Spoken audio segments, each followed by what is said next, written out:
Tonight, we tumble headfirst into the peculiar, often terrifying world of Victorian childhood.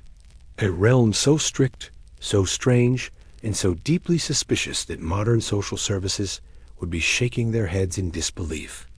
If you've ever wondered what it was like to be raised in an era where teething was soothed with spirits, discipline sometimes required a family-sized wooden spoon, and curiosity was a dangerous thing, this is your window into the past.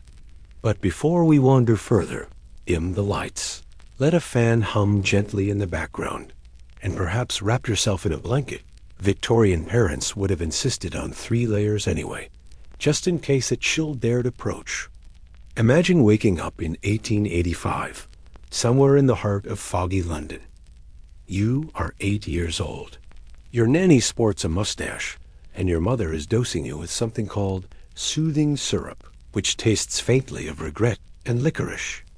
Welcome to the nursery, a room overstuffed with rules, ruffles, and rattles, yet somehow lacking the comfort they promise.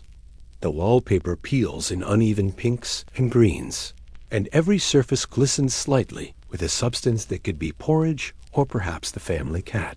The air is a mixture of boiled milk, old dolls, and disinfectant strong enough to strip paint off a wall. The sun struggles through heavy lace-trimmed curtains, casting thin shafts of light across a floor littered with alphabet blocks, marbles, and crumbs of hardened bread, the smallest health hazard in a room full of potentially fatal potions.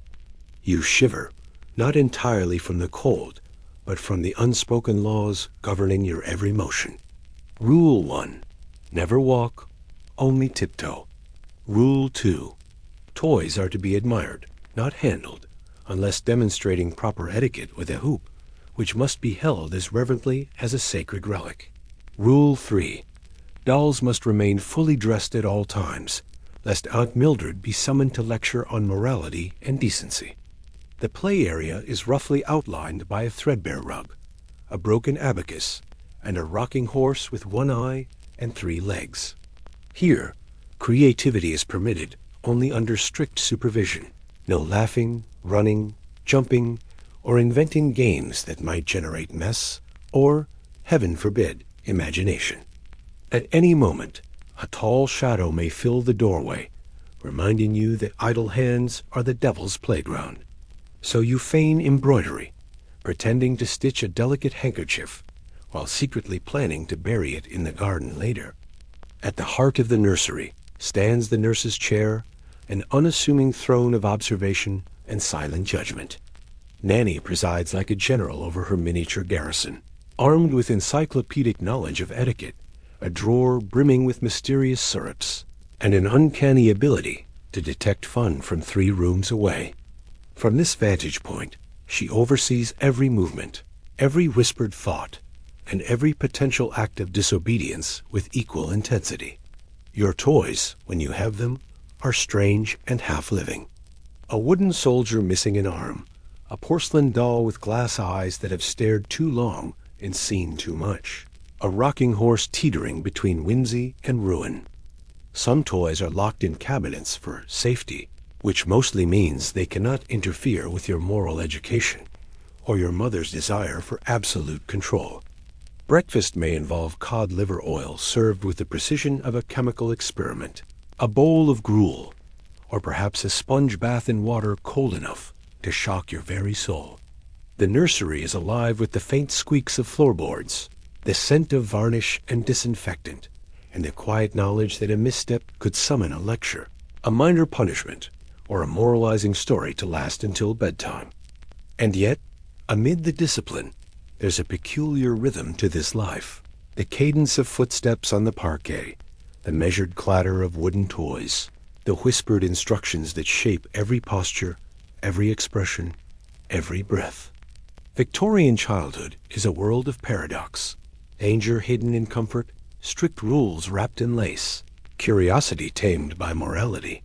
You navigate it with a mixture of fear, ingenuity, and small acts of rebellion, learning early the strange lessons of restraint, endurance, and obedience.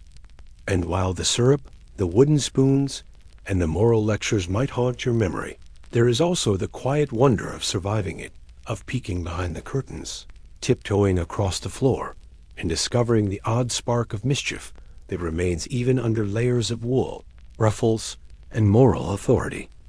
Once a week, a Noah's Ark set emerges from its locked cupboard, and even then, only after solemnly swearing not to drown the camels again. The nursery window frames a view of the garden below, where other children march in regimented lines, under the watchful gaze of adults wielding umbrellas like miniature sabers. You long to join them, to feel the crunch of gravel under your boots and the wind on your cheeks. But first comes your daily trial: moral poetry, painstaking penmanship, and the precise art of curtsing or bowing to invisible royalty. Occasionally, if you are extraordinarily well behaved, you may perch safely in your window cage and observe the street below, inhaling the crisp London air as you dangle 2 stories above the neighbor's laundry, imagining the life of freedom that exists just out of reach. The Victorian nursery is less a room than a proving ground. Every comfort carries a shadow of risk, every treat a test, and even the warmest embrace is paired with a lecture on character, virtue, and the consequences of indulgence. Childhood here is not merely lived, it is auditioned, a decades-long rehearsal for the role of small, impeccably behaved adult.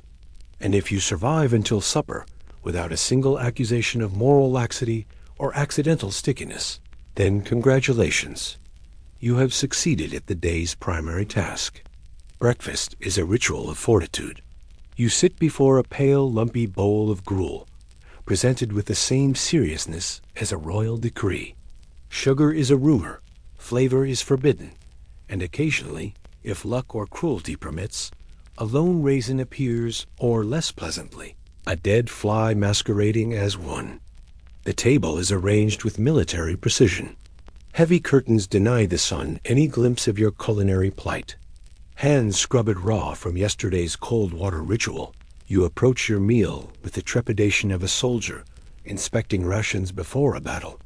The gruel sits thick and gray, staring back with a stubborn refusal to offer comfort. Across the table, siblings negotiate silently with their own portions, each calculating the exact angle at which the spoon might coax a bite down without protest. No idle chatter is allowed. Breakfast is not for camaraderie, but for endurance. Conversation, if permitted at all, must be in Latin, or else consist of correcting the posture or table manners of a younger sibling. The silence is punctuated only by distant household sounds: the stern fold of your father's newspaper, the occasional bark of the family dog, who has long given up on begging. Your first mouthful is a revelation in bleakness: wet cardboard with the faint aftertaste of Monday morning. Lumps betray yesterday's experiments with flour and water, grains of sand from construction projects, half forgotten by your industrious uncle. Butter and jam are distant legends. Butter reserved for guests, jam measured out with the precision of alchemy, sugar only whispered of in tailies, appearing once a year atop a Christmas pudding like a miracle. Special occasions, birthdays, jubilee celebrations, or the rare smile from a visiting neighbor bring small variations: a slightly thicker scoop of oats, a bruised apple ceremoniously sliced among 5 children, perhaps a drizzle of syrup. Otherwise, monotony rules. Some days the gruel is thin enough to sip, other days thick enough to build miniature walls from it. You eat it all, stoically, because refusal is unthinkable. Adults extol the moral virtues of this Spartan sustenance. Gruel, they say, strengthens character, sharpens virtue, and cleanses the humors, though yours seem mostly in need of sugar, cinnamon, and some mercy. The family reads aloud stern warnings against French toast, croissants, or anything resembling indulgence, as if a rogue pastry might sneak in and corrupt your very soul. Penny papers advertise powders promising glowing skin, robust health, and relief from vapors, but your mother remains unmoved. She insists longevity is built on a diet of endurance, discomfort, and occasional mystery poisons disguised as medicine. Slowly, you begin to suspect your ancestors lived long not from luck or wisdom, but sheer, stubborn refusal to die. In this world, breakfast is not sustenance, but a lesson, not flavor, but discipline, not comfort, but character. And you, a small, gray-faced child, learn early that survival, both literal and moral, is a delicate art, practiced daily over a pale, lumpy bowl and a lifetime of instruction. Once breakfast's ordeal is behind you, you're dispatched to school or the nursery, armed only with the vague hope that the rest of the day will be marginally more forgiving. If, by daring ingenuity, you manage to swipe a crust of last night's bread or a clandestine chunk of cheese from the pantry, you feel as though you have conquered the world. But be warned, should Nanny catch your act of culinary rebellion, you will be subjected to a lecture on gluttony, moral weakness, and the dangers of consuming food outside the appointed hours. By the time the first round of spoon-wielding is done, you are clean, disciplined, slightly underfed, and prepared for a morning of moral recitations, arithmetic drills, and fending off the fainting spells that seem to strike precisely around 11 o'clock. In the Victorian household, breakfast is not merely a meal. It is the first obstacle in a lifelong marathon called childhood. If you survive until lunch without succumbing to despair or a scolding, you may consider the morning a minor triumph. Victorian children are trained in the art of invisibility. The phrase "children should be seen and not heard" is less a guideline and more a law, whispered through the halls like sacred scripture. You learn to glide through the house like a delicate shadow, avoiding squeaky floorboards, loose rugs, and the perilous footstool. Sneezes must be discreet, coughed into handkerchiefs with an apologetic tilt of the head. Hiccups are forbidden. Dropped objects must vanish mysteriously before any adult detects them, and the mere suggestion of laughter is treated as a hazardous breach of decorum. The drawing room is the most treacherous zone of all. You may enter, but only if you can radiate the still, silent dignity of a potted fern. Hands folded neatly in your lap, eyes politely lowered, you are allowed to breathe, provided that your breaths are neither audible nor expressive.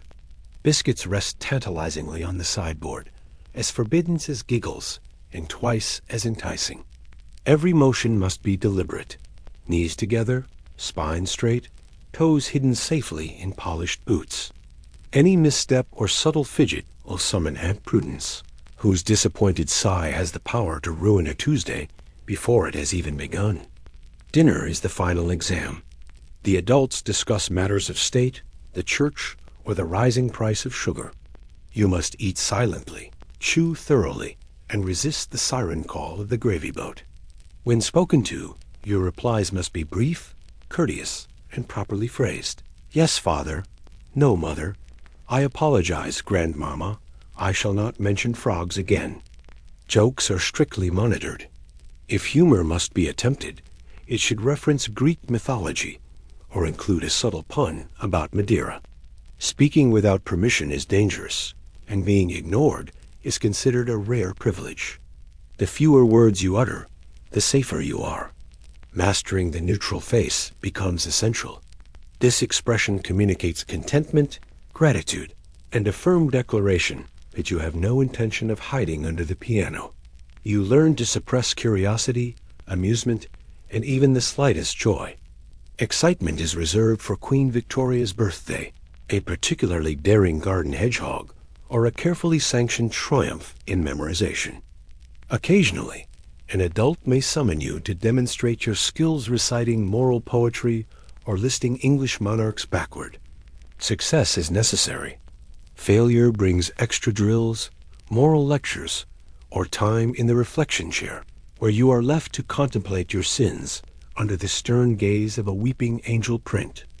Punishments are inventive and deliberate. There is solitary reading, emphasizing books with titles such as Why Talking Leads to Ruin. The dreaded no supper sends you to bed hungry, staring at the ceiling and pondering your transgressions. And then there are lectures, delivered with the precision of a military drill, often by your father or an officious neighbor. You are reminded at length why silence builds character, why noisy children face dire consequences, and why expressing an opinion is dangerously French. You nod dutifully, apologize, and resolve to cultivate the whispering voice of a miniature monk for at least a week. By the end of the day, you have become a small master of discretion, navigating the household with careful steps, controlled expressions, and a heart secretly full of curiosity and mischief. Victorian childhood is not merely endured. It is survived, one whispered word, one silent bite, and one perfectly timed bow at a time.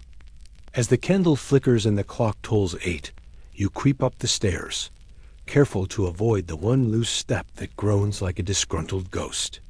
The nursery welcomes you like a fortress of safety, a place where whispers are safe and laughter, if quiet enough, can almost be tolerated. In Victorian England, invisibility is not merely a skill, it is a lifeline. Here, your survival depends on moving like a shadow, breathing like a mouse, and keeping your thoughts neatly folded behind polite expressions. At the helm of this miniature empire is your nanny, a formidable woman in starched black, as immovable as a mountain and just as imposing. She rules with the subtlety of an owl and the precision of a military commander. Her eyes, dark and unyielding, can halt tantrums, curiosity, or rebellion in their tracks. She carries the quiet menace of authority, a medicine chest of mysterious concoctions jingling at her belt, and a presence that suggests she might just have been plucked from legend. There is no hiding from her. Every nook, every shadow, every under-the-bed refuge has been charted, catalogued, and memorized. To resist is pointless. To hesitate is dangerous. From the moment she opens her eyes, you are on her schedule. There is no lazy morning. She rises before dawn, hair pinned so tightly it seems carved from marble, apron crisp and knife-edged, keys clinking from her belt like tiny alarm bells. The first sound of her purposeful stride across the floorboards strikes dread into both children and dust bunnies alike. You might try to hide beneath the covers, but she knows. She knows the difference between a pillow and a lump, between a sniffle and a feigned cough. Her glare alone can make you confess to crimes you have not yet committed. Stories circulate about her feats. She once broke up a duel between two quarrelsome twins using only a frown. Rumor has it she convinced the neighbor's dog to apologize for barking during nap time. The nursery runs on an ironclad timetable.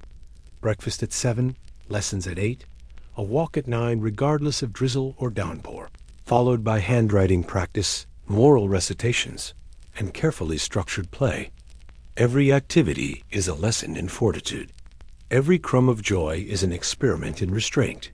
Idle hands are never tolerated. If a spare minute is spotted, she will hand you a dust rag with a solemn nod and instruct on the virtues of cheerful industry. Her medicine chest is a Pandora's box of Victorian remedies. Dark bottles labeled soothing elixir, cordial of calm, essence of nettle and briskness. Toothache? Leaplessness? Soothing syrup. Cough? Try this mysterious draught. It tastes like despair and damp shoes. Side effects range from lethargy to fleeting visions of the afterlife. You quickly learn that pretending to be robust is safer than requesting aid. Yet, despite her formidable presence, moments of tenderness occasionally pierce the armor. On rare afternoons, if your recitations are flawless, she might read a story. Always cautionary, these tales recount children punished for untidy shoes, idle hands, or an excess of enthusiasm. Sometimes, if the wind is favorable and the household unusually calm, she allows access to special toys, a battered set of building blocks, or a puzzle missing half its pieces. If you glimpse a twinkle in her eye, it is likely the gaslight's trick, but hope persists. Discipline is her art form. She believes in cod liver oil's restorative powers, the moral necessity of early bedtimes, and the eradication of idle hands. Physical punishment is rare. Instead, she employs psychological tools, stern lectures, pointed Bible glances, or the dreaded silent treatment, which seems to lower the room temperature by 10 degrees at least. Nanny sees all, remembers all, and knows every minor transgression. Lost a button? She knows. Hid your greens under the cushion? She knows. She will remind you, often during family gatherings, when you least expect it. Yet despite all this, you develop a complicated affection. She is your jailer, your drill sergeant, your occasional storyteller, and perhaps your fiercest protector. Because of her, you learn to survive, fold perfect hospital corners, recite tennis with precise diction, and endure on 6 hours of sleep. Victorian child-rearing is preparation, not play. Bath night arrives weekly, with all the gravitas of minor surgery. You are summoned to the kitchen, where a tin tub waits like a gleaming threat. The air fills with the sizzle of water meeting metal, the clatter of kettles, and the anxious chatter of siblings debating the order of entry. First is luckiest hot water, cleanest rinse. Last is least fortunate, plunged into a communal broth, cloudy, gray, and dotted with floating debris that might be breadcrumbs, buttons, or pudding remnants. Victorian efficiency dictates shared bath water. Conservation is law, and also an excellent excuse for lingering turnip scents.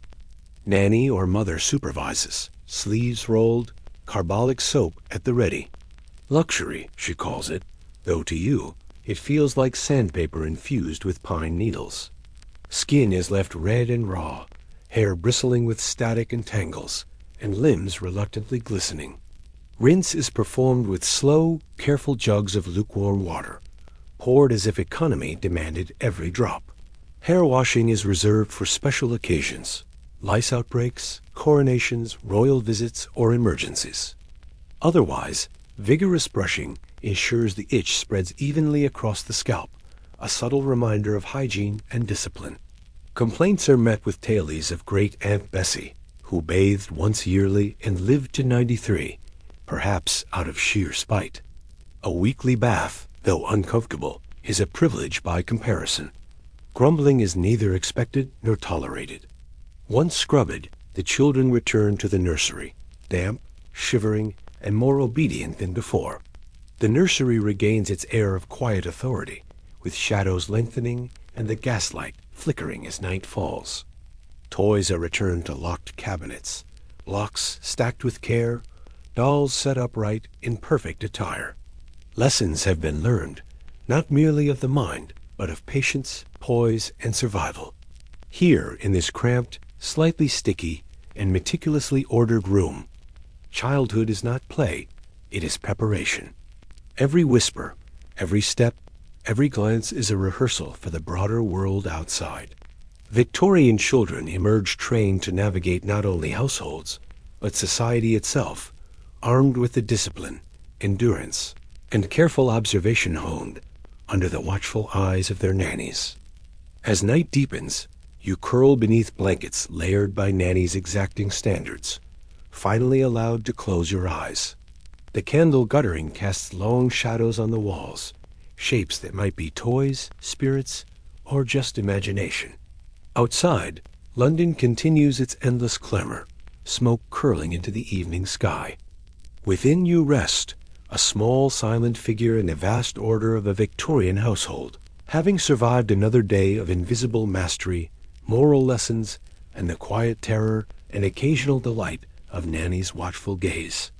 Tomorrow will demand the same diligence, the same careful steps, the same unflinching compliance. But for now, you rest, and perhaps dare to imagine a mischievous whisper to your teddy bear. Towels in a Victorian household are thin, scratchy affairs that never quite dry, no matter how long they hang over the stove. You're rubbed down with brisk efficiency, leaving your skin pink, tingling, and slightly shivering before being bundled into a fresh nightshirt. Fresh, in Victorian terms, meaning it has seen perhaps 3 previous owners, survived a summer of moths, and is only now learning to submit to your body. Long hair is tightly plaited, both for neatness and as a precaution against wandering vermin, a precaution that feels equal parts domestic hygiene and medieval defense. Bathing concludes with a ritual inspection, The nurse or nanny examines you for rashes, scratches, and mysterious marks. Every blemish is treated with ointments whose names promise virtue and effectiveness. Dr. Clabber's universal salve, perhaps, or a dab of iodine or gin for extra theatrical flair. By the time you are finished, your pores burn. Your hair carries the faint scent of whatever flowers were cheapest at the market that week, and your body feels like it has been polished and slightly scalded at once. Cleanliness, however, is fleeting. By morning, you've already discovered a mud puddle, smeared the sleeves of your nightshirt along the garden gate, or otherwise decorated yourself with evidence of adventure. The household wisdom dictates that a thin layer of dirt protects against disease. Any child caught scrubbing themselves outside of the official weekly bath is treated as suspicious eccentric, possibly French, and certainly prone to moral corruption. The upside of these weekly ablutions, however, is considerable. Bath night offers a rare chance to eavesdrop on adult gossip, listen to the groaning pipes and creaking floorboards, and craft miniature boats from discarded bread crusts, all before being shooed away. After surviving this ordeal, you emerge cleaner, vaguely traumatized, but proud another badge of Victorian childhood earned. The playroom awaits, simultaneously a paradise and a battlefield. Toys are a mixture of delight and danger, wooden, breakable, and occasionally perilous, designed as if life itself were an elaborate obstacle course. You enter with a mix of excitement and dread, eyeing the toy chest as though it were a suspicious pudding. Jack-in-the-boxes are wound carefully, hands trembling, knowing that what leaps out is rarely merely a gesture, and often a source of lifelong distrust. The rocking horse, paint peeling, one ear missing, sits in the corner, daring you to mount it while risking splinters in inconvenient places. Wooden blocks serve double duty as both constructive playthings and impromptu projectiles during sibling skirmishes. Marbles glint like polished gemstones, each one a potential source of chipped teeth or bruised knuckles. Dollhouses are miniature fortresses, complete with furniture scaled to torment and pins masquerading as fire pokers. Mechanical toys, if you are lucky enough to have them, will invariably jam by tea time, requiring ingenuity and courage or a healthy disregard for personal safety to fix. Then, of course, there are the dolls. Victorian dolls are not intended to be cute. They are Gothic masterpieces, porcelain-faced with glass eyes that follow your every move, expressions that imply they know every secret you've ever whispered to your teddy bear. Some even sport real human hair, which raises questions far too grave for a 7-year-old's conscience. Sleeping too close to one may inspire uneasy dreams or a conviction that you have somehow angered a restless spirit. Playroom rules are unwritten but inviolable. You may play, but messes are to be invisible. Games must appear educational, or at least pretend to be. Blind man's bluff encourages chaos and is frowned upon. Quiet sewing or needlework is rewarded with faint praise. Outdoor play, like tossing a tightly stitched beanbag, requires strict adult supervision and a handkerchief to mop perspiration or shield from dust. Iron hoops, meant for hoop rolling, turn hallways into minefields, as metal rings bounce unpredictably and threaten both priceless vases and the unsuspecting shins of siblings. Board games exist, but their rules are as intricate and unforgiving as the Magna Carta, and accusations of cheating are grave offenses. And yet, despite the hazards, the playroom is a sanctuary from moral lectures and the relentless oversight of grown-ups. Here, you may stage grand battles with tin soldiers, orchestrate elaborate tea parties for teddy bears and dolls with missing limbs, and if fortune smiles and Nanny is distracted, invent games of your own making. Every building block thrown, every toy soldier toppled, is a small rebellion, a fleeting sense of freedom. Legends haunt every corner of the playroom. The toy you are forbidden to touch sits in quiet menace, broken, awaiting repair since 1867. Siblings whisper of swallowed marbles and miraculous survivals. The cupboard door creaks mysteriously, and late at night, You trade stories of narrow escapes, dramatic rescues, and the weak cousin Bertie sat on a spinning top and walked like a pirate. When playtime ends, tidying is mandatory. Fingers are checked for splinters, knees for bruises. If you reach supper with no visible trauma, you have done exceptionally well. The playroom, like childhood itself, is a mixture of delight and peril, of small victories and tiny tragedies. It is both a world to master and a crucible in which patience, caution, and creativity are tested daily. Here, amid the dust, splinters, and whispered conspiracies, you learn the art of survival, the subtle language of avoidance, and the delicate skill of turning obedience into adventure. In the Victorian playroom, adventure and peril were inseparable companions. Survive a splinter, dodge the glare of a porcelain-eyed doll, keep track of your marbles without losing a tooth, and you are already ahead in the early lessons of life.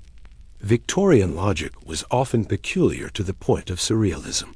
Consider the baby cage, a curious urban innovation designed to give infants fresh air while keeping them safely tethered to the window.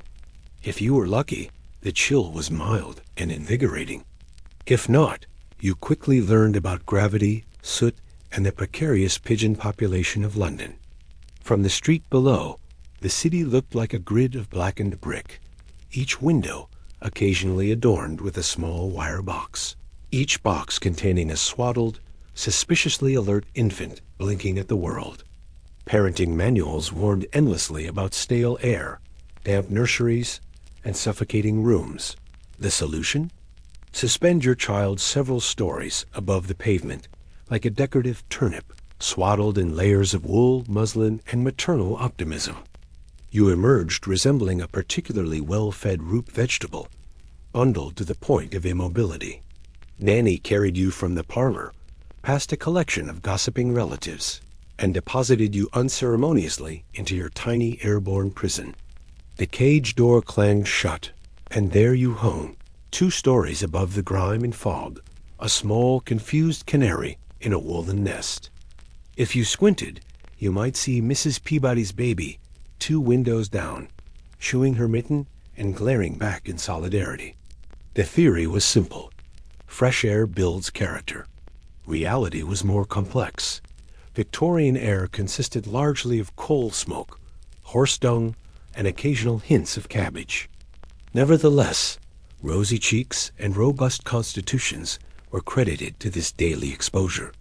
Occasionally, the local doctor would pass by, nod in approval, and quietly make a note to sell more cough syrup come winter. Weather was only a mild consideration. Rainy days meant oilcloth draping. Snow demanded a strategically placed hot water bottle for warmth. Summer brought temporary relief from frostbite, though you then became the prime target of every pigeon in a 3-block radius. Helpful uncles suggested sprigs of lavender or chalk lines to ward off flies, ineffectual but morally instructive. Life in the baby cage taught resilience, patience, and an appreciation for small victories. A nose defrosting, a stray beam of sunlight, the distant rumble of a double-decker bus. Older siblings occasionally smuggled secret treats through the bars, a crust of bread, a half-eaten toffee, or even a tiny moral pamphlet warning of the perils of poor ventilation. Cry too loudly, and neighbors would peer out, tutting, offering unsolicited advice on proper posture for optimal health. Occasionally, disaster struck. A stubborn latch or an overzealous breeze might deposit you in the hedge, the laundry line, or, in one notorious tale, the Lord Mayor's carriage. Most days, however, the cage held firm. You were eventually retrieved, cheeks pink, clothing dusted with soot, and praised for your endurance. By the time you were old enough to recall these events, you had developed a lifelong ambivalence toward fresh air, gratitude for its benefits, fear of the mesh, and a deep, irrational shiver whenever a window opened too wide. The family photo album contained a blurry sepia image of a wool-bundled infant dangling in midair, captioned simply, "Our Little Skillock, July 1887." Beyond the novelty of cages, Victorian discipline pervaded every aspect of life. Wooden spoons, canes, slippers, and multi-purpose hairbrushes were carefully allocated to specific offenses. Minor giggles, talking back, or the grave sin of running indoors. Every nursery contained a punishment chair, an ornate throne of shame positioned under the sternest ancestor portrait available. Infractions were met with creative retribution. Spilled milk might require reciting the Lord's Prayer backward. Speaking out of turn demanded copying moral outlines until the hand cramped, and running indoors could prompt a brisk outdoor march, timed by a nanny's infallible pocket watch. Shame, however, was the most potent tool. A scornful glance, a whispered reprimand, or public commentary on poor posture could leave an indelible mark on the conscience. The threat of early bedtime was legendary, rivaled only by the fear of exile to the nursery, with nothing but moral poetry for company. The system was meticulous. Rules inscribed in delicate copperplate and posted around the house detailed everything from elbows off the table to the exact arrangement of shoes. Each rule broken escalated the consequences, testing ingenuity, obedience, and the ability to endure silent suffering. Corporal punishment existed, but was often symbolic. A flick of a duster across the back, the cold gaze of a mother from 3 rooms away, or the precise clink of a wooden spoon against the sideboard. Nanny's discipline was psychological art. A prolonged stare, a stern lecture on the fate of disobedient children, or the silent treatment, during which the nursery seemed to grow 10 degrees colder. Every step, every word, every expression was scrutinized. Minor slips were catalogued for future lectures, and no transgression, however small, went unnoticed. Corporal punishment existed, but was often symbolic. A flick of a duster across the back, the cold gaze of a mother from 3 rooms away, or the precise clink of a wooden spoon against the sideboard. Nanny's discipline was psychological art. A prolonged stare, a stern lecture on the fate of disobedient children, or the silent treatment, during which the nursery seemed to grow 10 degrees colder. Every step, every word, every expression was scrutinized. Minor slips were catalogued for future lectures, and no transgression, however small, went unnoticed. Yet, for all its severity, Victorian childhood offered lessons in resilience, ingenuity, and subtle rebellion. Survival depended on attentiveness, cunning, and the ability to navigate the fine line between obedience and freedom. By enduring suspended cages, moral recitations, and meticulously applied shame, children emerged with skills that extended far beyond domestic discipline: patience, resourcefulness, and an uncanny ability to survive discomfort with dignity. If you survived, you gained stories no modern baby monitor could record, experiences no contemporary parenting manual could advise. Fresh air, they said, built character. Wooden spoons, they insisted, shaped moral fiber.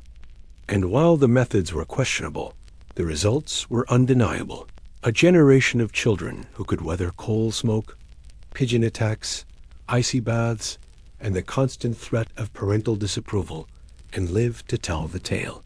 Victorian childhood, in all its oddities, was a rigorous curriculum for life itself. No one reprimands quite like a Victorian adult. A single sigh from your mother can make the air feel heavy enough to crush your spirit, while the slightest arch of your father's brow is enough to make you reconsider every decision you've ever made. Even the family dog seems to regard you with disappointment, ears back, eyes narrowed, as if you've personally failed the entire household. Every misstep, from a smudge on the parlor carpet to a stifled giggle during prayers, becomes the topic of elaborate discussion at supper, a public performance in which you are expected to confess, repent, and promise never again to treat the umbrella stand with anything less than solemn respect. If your crime is particularly egregious mud tracked across the hearth, or the unthinkable, laughter at a solemn toast, you must stand in the middle of the dining room and explain yourself to the assembled family. Siblings pretend indifference, while grandmama regards you with a gaze so severe It suggests your actions are single-handedly accelerating the decline of civilization. Yet in the twisted logic of the era, all of this is for your own good. Discipline, they claim, forges virtue, instills fortitude, and develops the sort of stoic endurance necessary to survive a dinner party with Aunt Prudence. The wooden spoon is not a weapon of cruelty, but of love, a love expressed through mildly traumatic lessons, under the firm conviction that one day you will be grateful. Spoiler, you will not. For every flogging of the rod, there is an equally intricate system of rewards. If you keep your shoes polished, your books dusted, and prevent your younger sibling from consuming the wallpaper paste, a small token of approval might appear. A toffee, a shiny new penny, or most precious of all, a rare utterance of praise. Well done, says your father, and those two words echo in your chest until at least tea time. From these small victories, you learn to move silently, keep your opinions private, and develop an almost preternatural ability to detect the approach of any adult. You become adept at reading rooms, calculating exactly how far you can stretch your luck before the wooden spoon comes swinging. You may even master the delicate art of negotiating lesser punishments, offering to endure an extra helping of cold cabbage in exchange for a reduced lecture on the hazards of unchecked enthusiasm. Victorian discipline is less about punishment than it is about the rules. A long, complicated web you memorize, transgress at your peril, and eventually pass down to the next generation, softened only slightly with time and a gentler spoon. Sweets are treated similarly. Cherish them. They may not appear again until Christmas, and even then, with the likelihood of an immediate toothache. Confections are rare, expensive, and come with side effects ranging from dental distress to moral anxiety. A tin of barley sugar on the top shelf, or the faint whiff of peppermint from the parlor, signals the rare blessing of sugar. Perhaps it is a birthday, or Queen Victoria's Jubilee, or maybe your mother is unusually generous after her second sherry. Regardless, anticipation fills the household. You gather in the drawing room, hearts pounding, eyes wide, hoping for a single jewel-like sweet. Victorian treats are simultaneously a joy and a mild terror. Hard candies are hand-wrapped, vibrant, and slightly menacing, displayed in glass jars like tiny relics. Turkish delight, if you are fortunate enough to belong to the upper middle class, arrives dusted with so much powdered sugar, its sneezing fits are a foregone conclusion. Local bakeries tempt with sticky buns, tarts, and candied violets, though chocolate remains the ultimate prize. In this era, chocolate is less of a bar and more of an event, gritty, waxy, and almost edible. Distribution of sweets is ceremonial. Mother hands out barley sugar drops as though administering a sacrament. Each child receives exactly one, to be savored slowly and without biting. Sucking is deliberate and contemplative, ideally accompanied by reading Pilgrim's Progress or listening to a cautionary tale of a child who ate 2 sweets at once and suffered dire consequences, usually sent to bed without supper. The joy is ephemeral, for Victorian confections are notorious for their dental repercussions. Before you finish, a twinge in your molars signals the inevitable visit to the family dentist. Part surgeon, part torturer. Complaints earn cloves to chew or a whispered warning to endure. Persistent pain results in a summons to Mr. Blackwell, whose toolkit of rusty pliers, a bottle of gin, and unshakable optimism strikes fear into the bravest hearts. Survival in this sweet-filled gauntlet teaches etiquette. No consumption in front of guests. Never chew noisily. And absolutely do not barter candies for marbles, frogs, or the neighbor's cat. Sharing is encouraged in theory, but in practice, each child develops intricate hiding spots. Hollowed books, shoe boxes, or the infamous emergency stash inside the lining of a Sunday jacket. For those less fortunate, sweets may come as dry fruitcake or, in leaner times, a spoonful of molasses scraped from a nearly empty jar. Tales of children indulging in sugar outside Christmas are dismissed as fairy stories or symptoms of overactive imaginations. True sweetness is fleeting, Bread and jam on rare sunny afternoons, savored only in secret.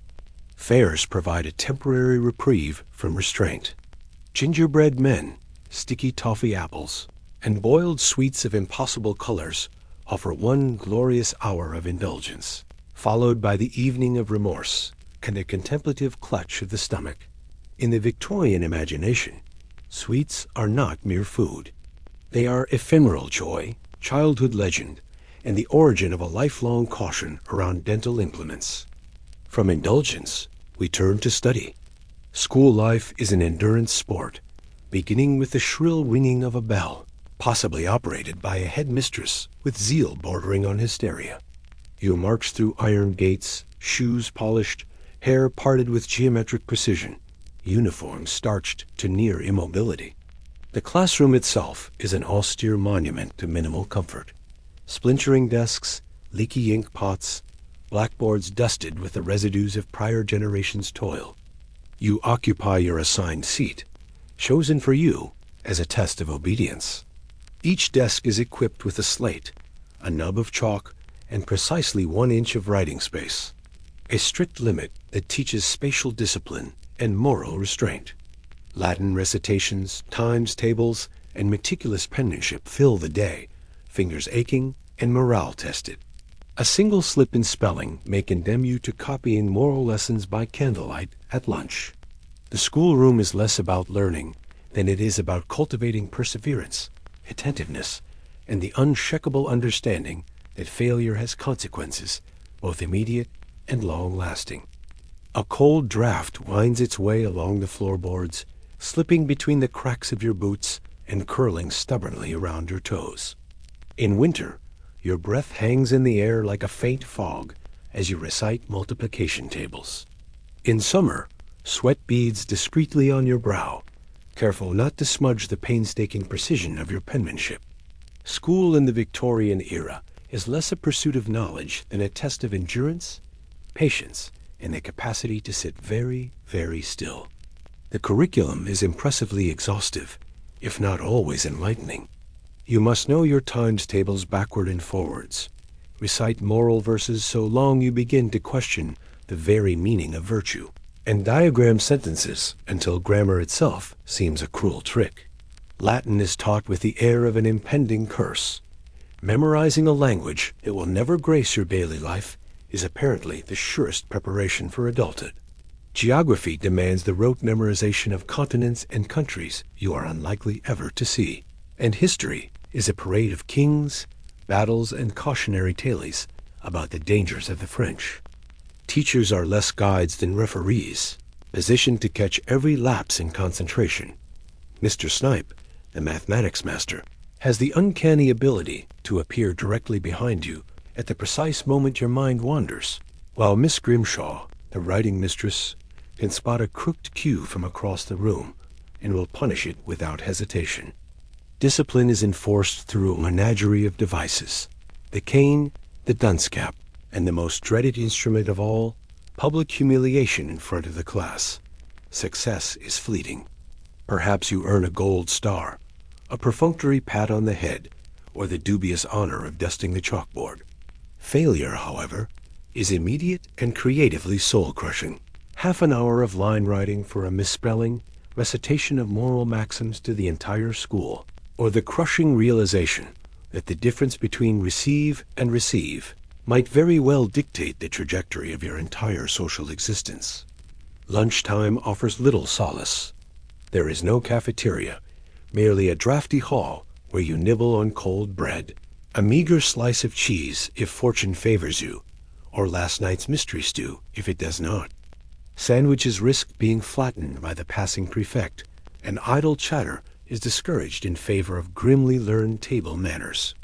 Playtime, when permitted, is strictly regimented, orderly marches across the playground, or, if audacious, a clandestine game of marbles in the shadowed corner.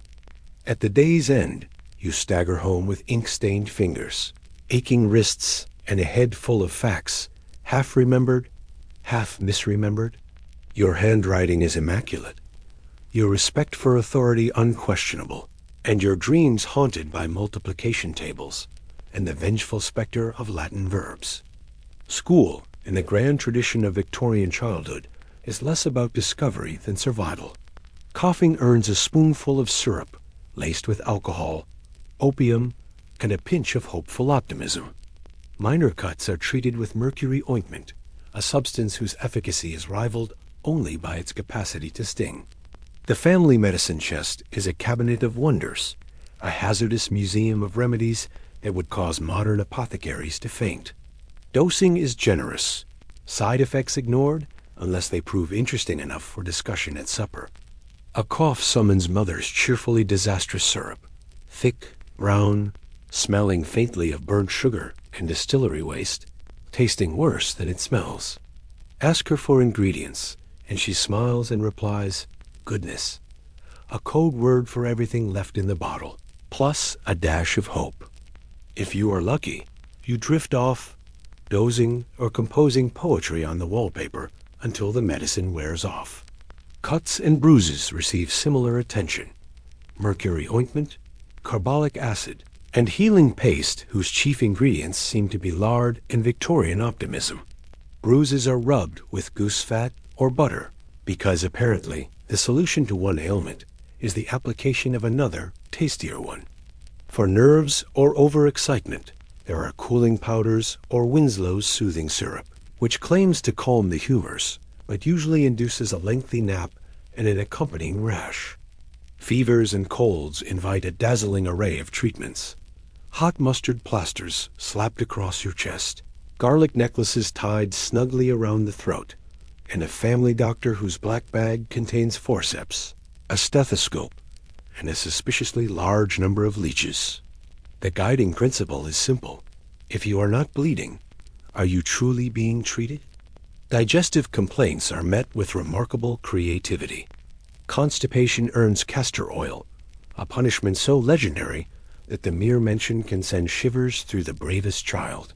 Diarrhea merits a thick gray gruel and a stern lecture on the dangers of unruly intestines. Every item in the medicine chest is a marvel of imagination. Powders that fizz alarmingly, lozenges that glue the tongue to the teeth, and tonics promising vitality, while mostly cultivating an appreciation for plain water. On rare occasions, you are rewarded with a warm cup of milk, an almost sacred indulgence, and instructed to sleep it off.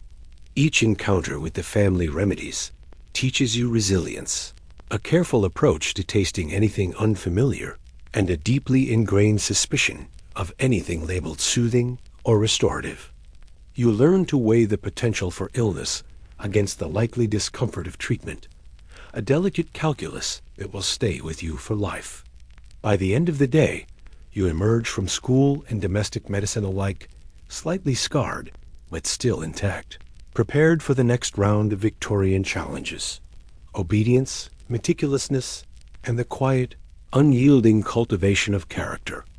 Your body may ache, your hands may be stained with ink, and your stomach occasionally unsettled from a dubious meal or medicinal experiment. Yet you walk taller, your mind sharpened, your capacity for endurance quietly celebrated. This is the essence of a Victorian childhood. Not comfort, not fun, but a series of carefully calibrated trials designed to produce resilience, order, and the uncanny ability to survive anything life or the family medicine chest might throw at you. This works less because the medicine does anything useful, and more because at last you are left alone. In the Victorian household, illness is a performance and a spectator sport. Every sniffle is met with a chorus of advice, warnings, and recollections of past triumphs. Remember when cousin Algernon cured his whooping cough with 3 drops of turpentine and a stern lecture? Whether you actually recover is almost irrelevant. The real victory is surviving the ritual of treatments, concoctions, and moral instruction without acquiring permanent scars or worse, a lasting enthusiasm for mustard plasters. By the end, you develop a healthy skepticism of any bottle-labeled soothing and a quiet pride in your own fortitude. The true hazards, however, rarely come from illness. Your siblings are far more dangerous. Alliances are tenuous, negotiated with care, and routinely betrayed at the slightest provocation. The Victorian nursery is a battlefield cloaked in lace, complete with ever-shifting loyalties and strategic skirmishes over everything from closet shelves to marbles. Each morning begins with a subtle contest. Who will claim the upper shelf of the wardrobe? Who gets the single remaining hook for coats? And who will endure the indignity of being last in line for the coveted wash basin? Victory is fleeting. Today's monarch of the shelf is tomorrow's exile. Their nightshirt mysteriously missing, shoes stuffed with unidentifiable treasures, courtesy of the youngest sibling. Closet space is a matter of life and death. There is always a single superior shelf, inexplicably more desirable than the rest. Control over it confers authority, prestige, and bragging rights that last until someone discovers a long-lost cricket bat or a hidden stash of sweets. Negotiations are conducted in whispers, crayon signatures on hastily drafted treaties, or the silent exchange of buttons, crumbs, or the latest gossip about the governess. Betrayals are inevitable. A sister may plunder your secret candy stash, leaving behind a mocking note. A brother might pledge allegiance during a curtain fort skirmish, only to defect at the crucial moment. You learn early to read faces, gauge intentions, and plan for contingencies. Despite the constant warfare, there are moments of unity. A shared threat, the sudden approach of Nanny's purposeful footsteps, the looming horror of cod liver oil, or the unavoidable call to wash for dinner, can bring the nursery to a sudden truce. Siblings pause mid-whisper, eyes wide, cheeks flushed, all conspiracies shelved until another day. These fleeting moments of solidarity are treasured, a reminder that the family, however exasperating, is also your first school in strategy, patience, and diplomacy. Evenings offer rare reprieves. Whispered stories beneath scratchy wool blankets, giggles stifled against the pillow, and the secret sharing of small victories or near misses create bonds stronger than any treaty or shelf conquest. Together, you recount adventures, speculate on the fates of lost toys, and plan future mischief, each session ending with a collective sigh of exhaustion and satisfaction. Victorian siblinghood is a rigorous education in negotiation, strategy, and trust, if trust can survive for more than an hour. Parents, of course, supply a constant stream of advice and warnings. Their counsel is dispensed as freely as tea, serious, absolute, and frequently terrifying. Standing too close to a drafty window earns a lecture on the dangers of wind, recounting a tale of cousin Percival, who, allegedly, never recovered from the chill. Damp hair before a walk triggers a story about a girl from Ipswich, who supposedly met a tragic fate, though your mother admits she may have only heard about it at a funeral once. Every minor sneeze or cough is cause for a prescription, usually accompanied by mustard plasters, eucalyptus fumes, or a dubious tonic. Directions are simple. Take until distracted, sleep until the medicine wears off, and never, ever question the ingredients. Father contributes his own guidance, often overlapping suspiciously with the household remedies. A brisk walk and a firm attitude will cure that sore throat, he declares, as though morale alone can vanquish illness. Nutrition and hygiene are similarly moralized. Eat sparingly, scrub thoroughly, and be thankful you are not being rinsed with vinegar. Reading is another minefield. Candles are suspect, novels are forbidden, and any literature other than the Bible risks corrupting your mind or worse, rendering you unsuitable for marriage. Even when permitted, reading is an exercise in restraint.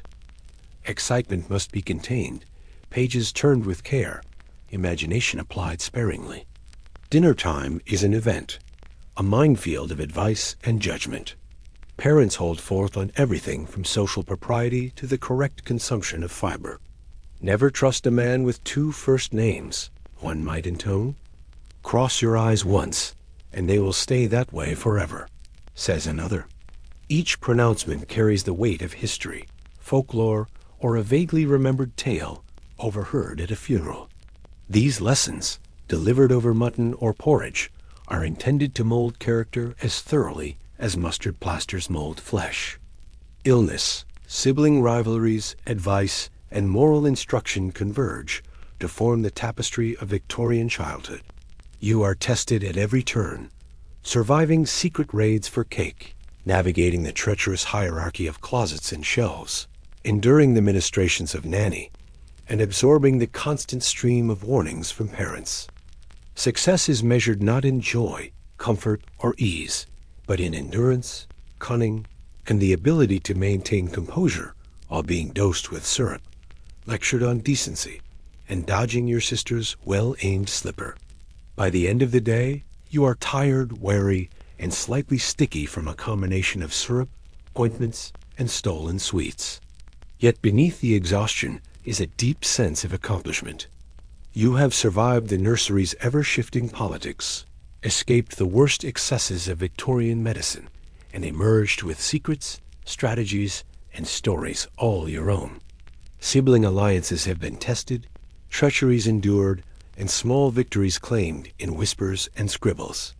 Finally, as you curl beneath scratchy blankets and listen to the soft snores of your companions, you understand the strange education of the era. Survival, strategy, and resilience are the greatest gifts any Victorian child can receive. In this world, lessons come in the form of a misplaced nightshirt, a jar of sticky sweets, or the clack of Nanny's boots on the floorboards. And though the days are long, the rules arbitrary, and the advice terrifying, you carry the knowledge that, no matter what, you are learning to navigate life's complexities, one whispered alliance and cautious step at a time. Always carry a handkerchief, a farthing, and a plausible excuse. Your mother takes particular delight in botanical cautions. Apple pips, cherry stones, and even the occasional grape are all capable, in her eyes, of sprouting unbidden gardens within your belly. You check your stomach in the mirror, just in case. Victorian counsel is rarely useful and almost never comforting. You are warned that picking at scabs invites the disapproval of the parish priest, that boisterous laughter terrifies the neighbors, and that inquisitiveness is a French vice. Questioning the wisdom of the household is akin to walking barefoot across broken glass. It is noted, recorded, and frowned upon with all the subtlety of a brass band. Express skepticism, and you are instantly diagnosed with modern thinking, a perilous condition alongside weak ankles, left-handedness, and an inclination to giggle during sermons. Some advice flirts with poetry. Life is a journey. Keep your boots clean and your conscience cleaner. Trust the postman, but never the post. Beware puddles, unaccompanied walks, and men with mustaches after dark. Practical instruction, such as how to avoid detection by nanny, or what to do if ink spills across your Sunday best, is rare. Instead, you master the art of polite nodding and murmured, "Yes, mother," while secretly scheming your next minor rebellion. And yet, in their anxious, overcooked way, your parents mean well. Every superstition, every half-remembered tale, every whispered warning is intended to armor you against a world they only partly comprehend. These bizarre, frequently terrifying instructions become the soundtrack of your childhood, a reminder that in Victorian England, virtue, vigilance, and a small dose of paranoia are virtues in equal measure. The nursery itself is a monument to hazardous beauty.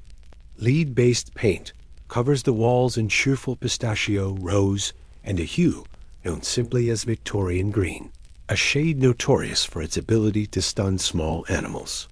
Curtains dyed with arsenic sway in the breeze, their emerald and sapphire shades the product of chemicals with names like Paris green and Shields blue known to provoke fainting spells or sudden rashes. The carpets, lush and patterned, conceal not only spills from last Christmas's pudding, but also generous amounts of mercury to intensify color and softness. If you stumble across a sliver of floor hidden beneath the pile, you may encounter a faint metallic taste lingering on your fingers. Even the air is suspect, perfumed lightly with camphor and other powders, meant to mask the slowly decaying scents of fabrics and horsehair padding. The family cat, unafraid of these threats, prowls confidently. You, less so, step carefully, eyes peeled for chemical surprises. Toys follow the same perilous logic.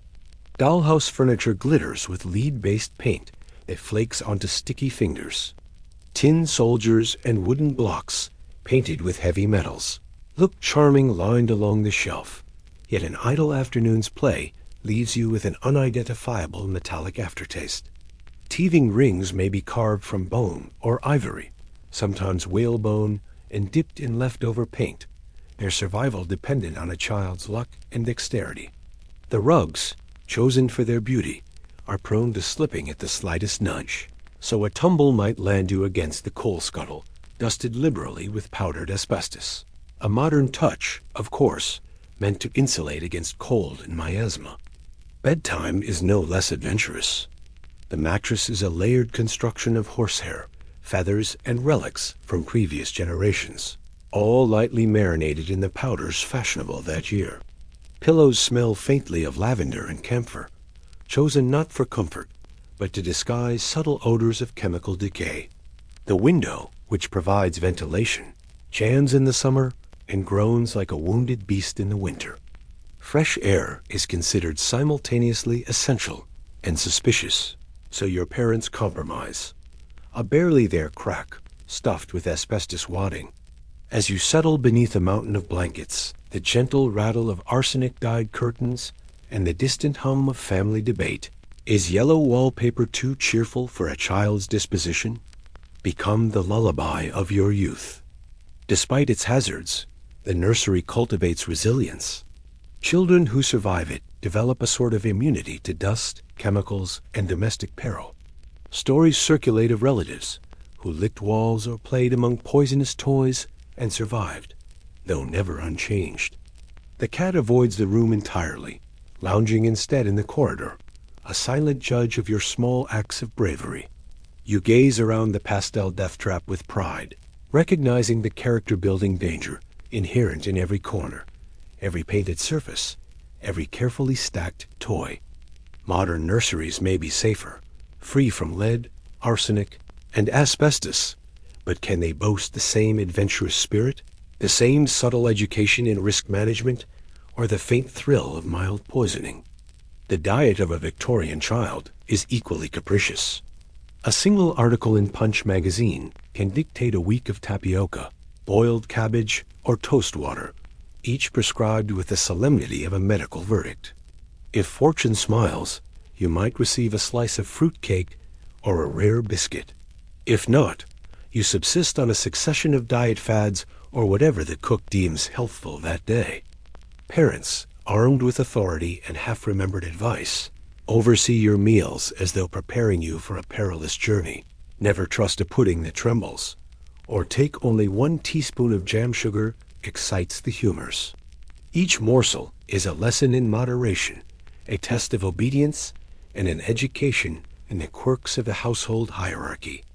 Thus, childhood unfolds in a series of measured hazards, both domestic and dietary.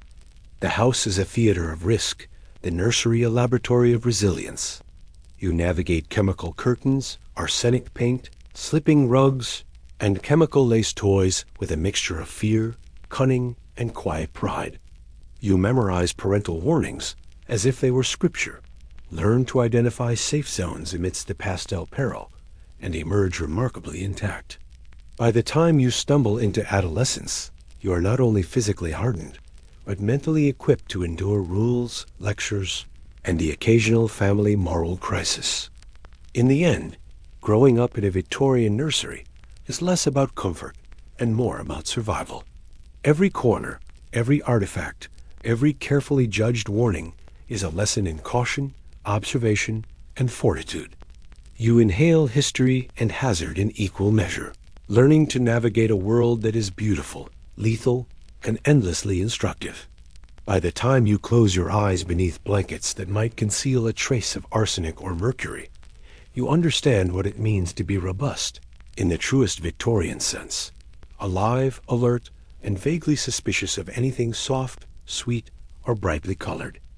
No meal is ever truly safe in a Victorian household.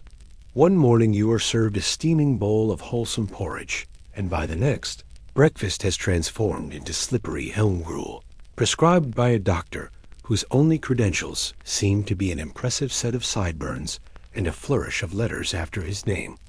Lunchtime fares little better. Sometimes it is nothing more than invalid jelly, wobbly and tasteless, or the dreaded beef tea, a cup of warm, vaguely meaty water whose aroma alone inspires existential regret. Behind every culinary fad lies the Victorian conviction that food is a test of endurance rather than a source of pleasure. Flavor is frivolous, variety suspect, and any morsel of genuine enjoyment a potential threat to moral fiber. No sooner have you grown fond of today's bread than it is denounced in the periodicals as dangerous to digestion, character, or both. The family cook, tasked with implementing these ever-shifting mandates, spends equal time boiling vegetables to death and explaining why dessert now tastes suspiciously soapy. Every week brings a new superfood guaranteed to cure melancholia, invigorate the humors, or prevent fainting during church services. Arrowroot is all the rage for soothing the bowels and temperaments alike. Patent flour appears, promising a more digestible loaf, if less palatable. A distant uncle swears that pure beef extract will solve every conceivable ailment, from a sprained ankle to the unsteady pulse of youthful melancholy. Mothers trade recipes for blanc M with the same fervor as modern parents exchange tips on gluten-free biscuits, each convinced that the key to longevity lies in the precise starch-to-water ratio. One suspects many of these culinary miracles were dreamed up by individuals with vested interests in the tapioca market. Medical endorsements accompany every new dietary fad. Dr. Quim's digestive powders, for instance, promise to turn cabbage into a delicacy and prevent intestinal unrest. If Dr. Quim appears in the accompanying illustration in a velvet waistcoat, chin raised in stern disapproval, you can be certain his powder will appear on the table within days. Your mother reads testimonials aloud in the manner of Scripture. Since subsisting entirely on stewed prunes for 14 days, my digestion has never been more harmonious. You eye the prune dish with a mix of suspicion and foreboding. Victorian diets rely heavily on water-based substitutes. Toast water, stale bread soaked in boiling water, strained, and served lukewarm is a breakfast staple. Occasionally, a dab of jam is allowed to swirl in the liquid for color, though never taste. Milk is boiled until it resembles a pale broth, and tea may be tempered with vinegar to balance the humors. Your personal favorite, or least favorite, is cabbage water, an aromatic brew seemingly designed to test the limits of filial obedience. Specialized diets abound. If you are judged too thin, you receive a steady regimen of suet pudding and lard sandwiches. Too plump? You are condemned to weeks of raw carrot and barley. Appetite is treated as a moral hazard. Enjoying your food implies sin. Sweets are rationed like precious metals, doled out sparingly, while medicinal treats, licorice root, tonic biscuits are dispensed with the solemnity of sacramental wine, though possessing roughly the same appeal. And yet, no diet ever remains fixed for long. Just as you resign yourself to weeks of suet pudding, a new household fad appears. Boiled turnips and dry toast, or a sudden obsession with pickled everything.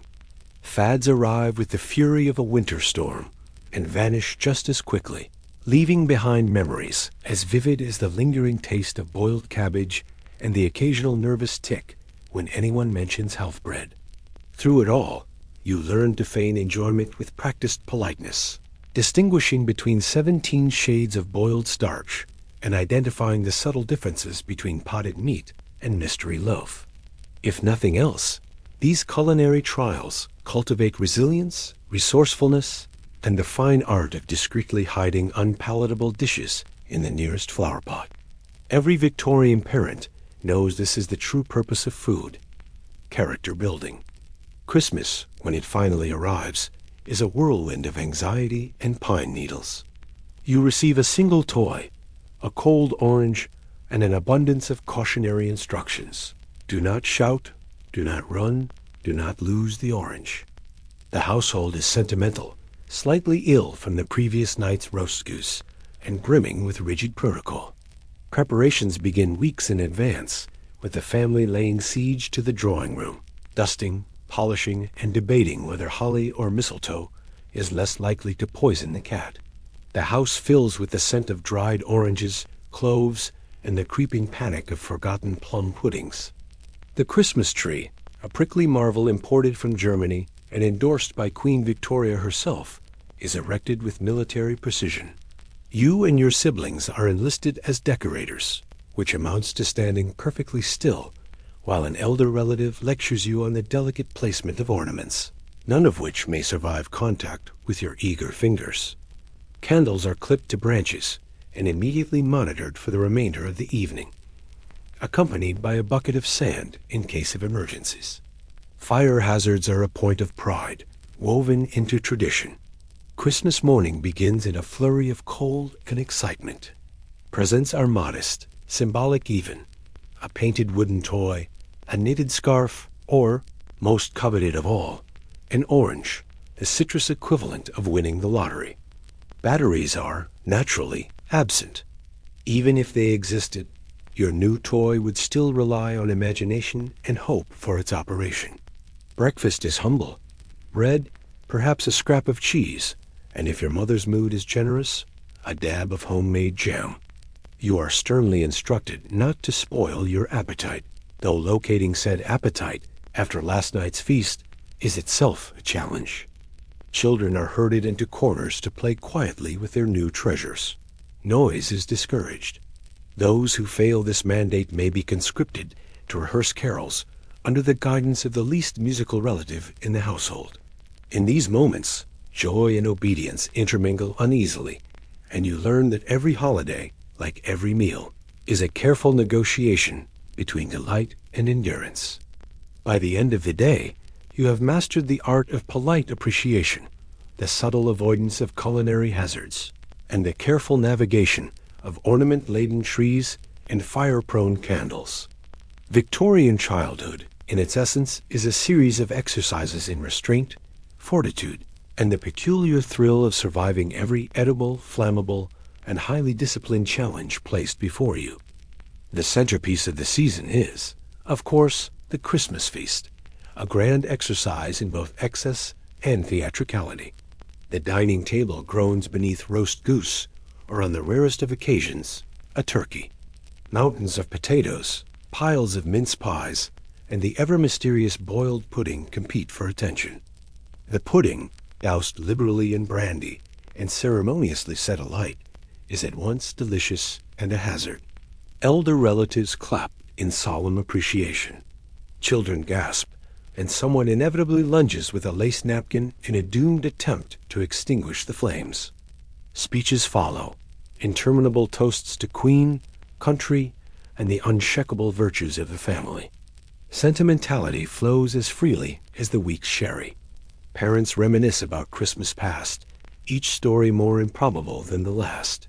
When I was a child, they declare, we had but a single walnut. Grandparents insist the pudding was larger, the weather frostier, the oranges more succulent, though evidence is conveniently lost to time. After dinner, enforced merriment commences. Parlor games with rules so convoluted no one can remember them, dramatic readings of Dickens, and, for the brave or the unfortunate, a bracing stroll through the icy garden. You are instructed to thank every adult for their gifts, whether you asked for socks, needed socks, or can even recognize the item as socks at all.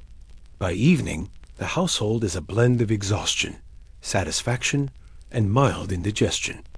Gas lights flicker, wind rattles the window panes, and children gather to sing carols, half a verse off-key and out of order. Adults exchange tired, indulgent smiles.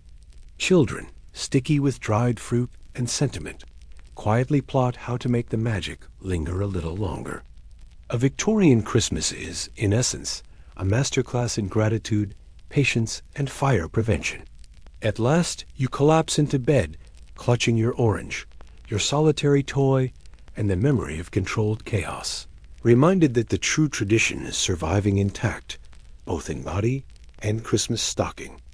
Pets, too, are a curriculum in character and resilience. A family might boast a small terrier, eternally nervous, spending half its life barking at passing coalmen, and the other half shedding on every surface. A canary may trill from its cage, endlessly cheerful and possibly judgmental. For the daring, a hedgehog might wander through the nursery, an ambassador of chaos, perfect for teaching humility.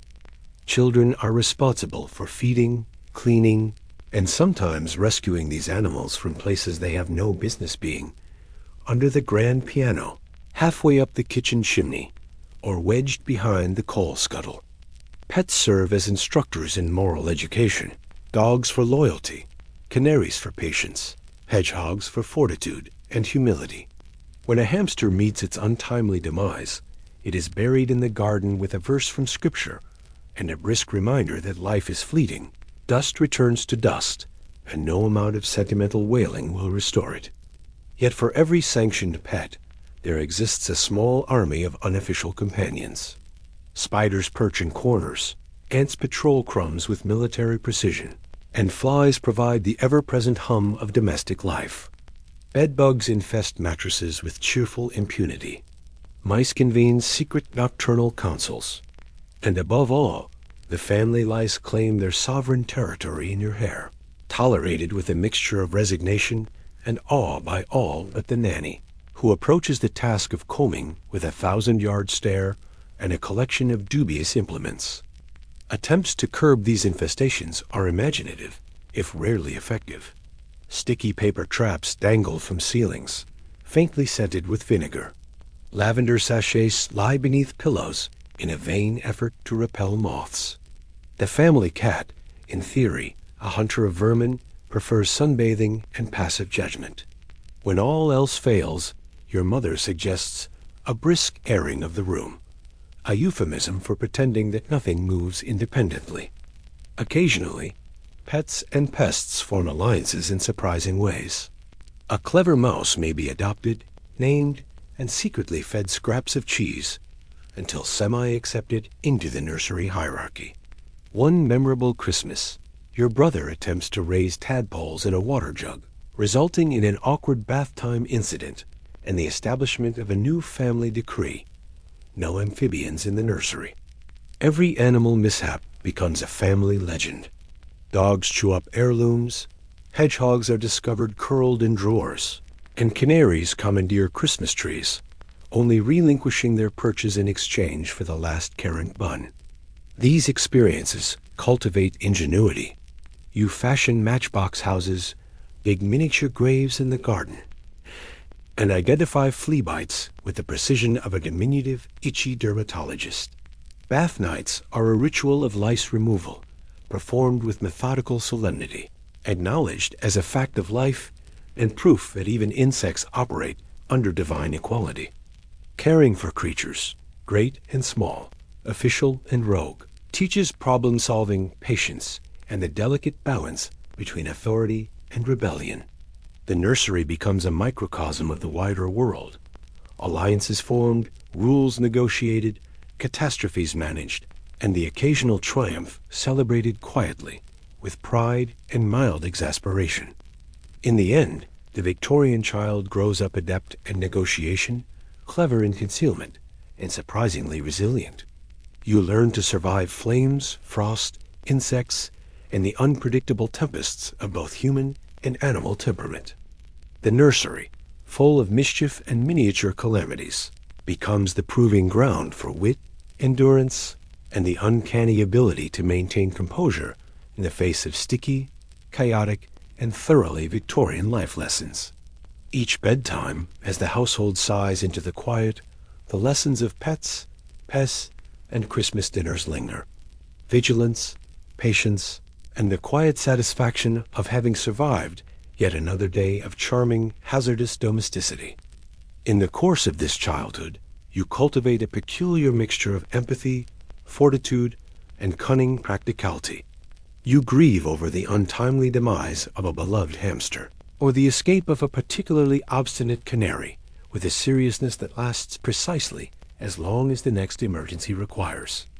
You come to terms with the harsher aspects of animal care, the unpleasant smells, the endless cleaning, and the occasional loss of an appendage or tail. Glancing into a modern pet store, gleaming, orderly, and odorless, you marvel at a world in which creatures exist purely for companionship, rather than mischief, chaos, and minor destruction. Yet the lessons of those Victorian animals linger. The sigh of a dog, the trill of a canary, the quiet nibbling of a mouse on a forgotten crumb become a lullaby, a reminder that even in a miniature menagerie of chaos, you are never alone. Play, naturally, is a strictly monitored and educational affair. In wealthy households, the nursery is stocked with hand-painted rocking horses, intricate dollhouses, and geography puzzles in which all the colonies are cheerfully shaded pink. Every toy is designed to instruct and impress, a reminder that fun is subordinate to empire and propriety. Before you may even open the toy chest, you are expected to recite rivers, mountains, and the curious truth that Wales is technically not a country. Nanny hovers with hawk-like precision, ready to intervene at the first sign of unauthorized merriment. Outdoor games are just as rigid. Croquet is acceptable, a game of hopscotch only if conducted with sullen dignity. Laughter, shouting, and running too energetically are frowned upon, all under the stern admonition that children with loose morals make far too much noise. For those of humbler means, recreation is an improvisational triumph. The street becomes a playground, and the city itself transforms into a prop-filled theater. A hoop rolls down the alley, sticks become swords in epic skirmishes, and bottle caps are traded with the seriousness of currency for a coveted patch of curb. Mouse races are attempted, though the local rodents, notoriously unionized, occasionally stage work stoppages, and you must improvise your rules accordingly. Clothing, meanwhile, defines the possibilities of play. Rich children are swaddled in so many layers petticoats, sailor suits, and starched collars that any attempt to run ends in collapse. Working-class children, armed with a hand-me-down pair of boots, 2 sizes too large, and a shirt barely intact from last season, may fall from trees, trip over gutters, or collide spectacularly with walls, yet continue their games undeterred. Imaginative play crosses class lines, though the themes vary. In affluent homes, the children host afternoon teas, delicately pouring imaginary Darjeeling for dolls whose eyes follow your every move with the faintest hint of suspicion. In working-class streets, games simulate shops, factories, or daring escapes from a lurking constable, all conducted with a realism that would earn Dickens's nod. At particularly inopportune moments, a game may transform into an unpaid internship. Fetching laundry before an imminent rainstorm, an exercise in humility, endurance, and mild indignation. Some games, however, bridge social boundaries. Marbles are universally adored, though the composition varies: glass for the wealthy, clay or tightly rolled scraps of bread for the less fortunate. Jump rope is equally democratic, but with one small distinction. Rich children are required to recite French verbs while skipping, whereas their poorer counterparts may shout bawdy rhymes at passing carriages. Hierarchy is enforced and negotiated in every pastime.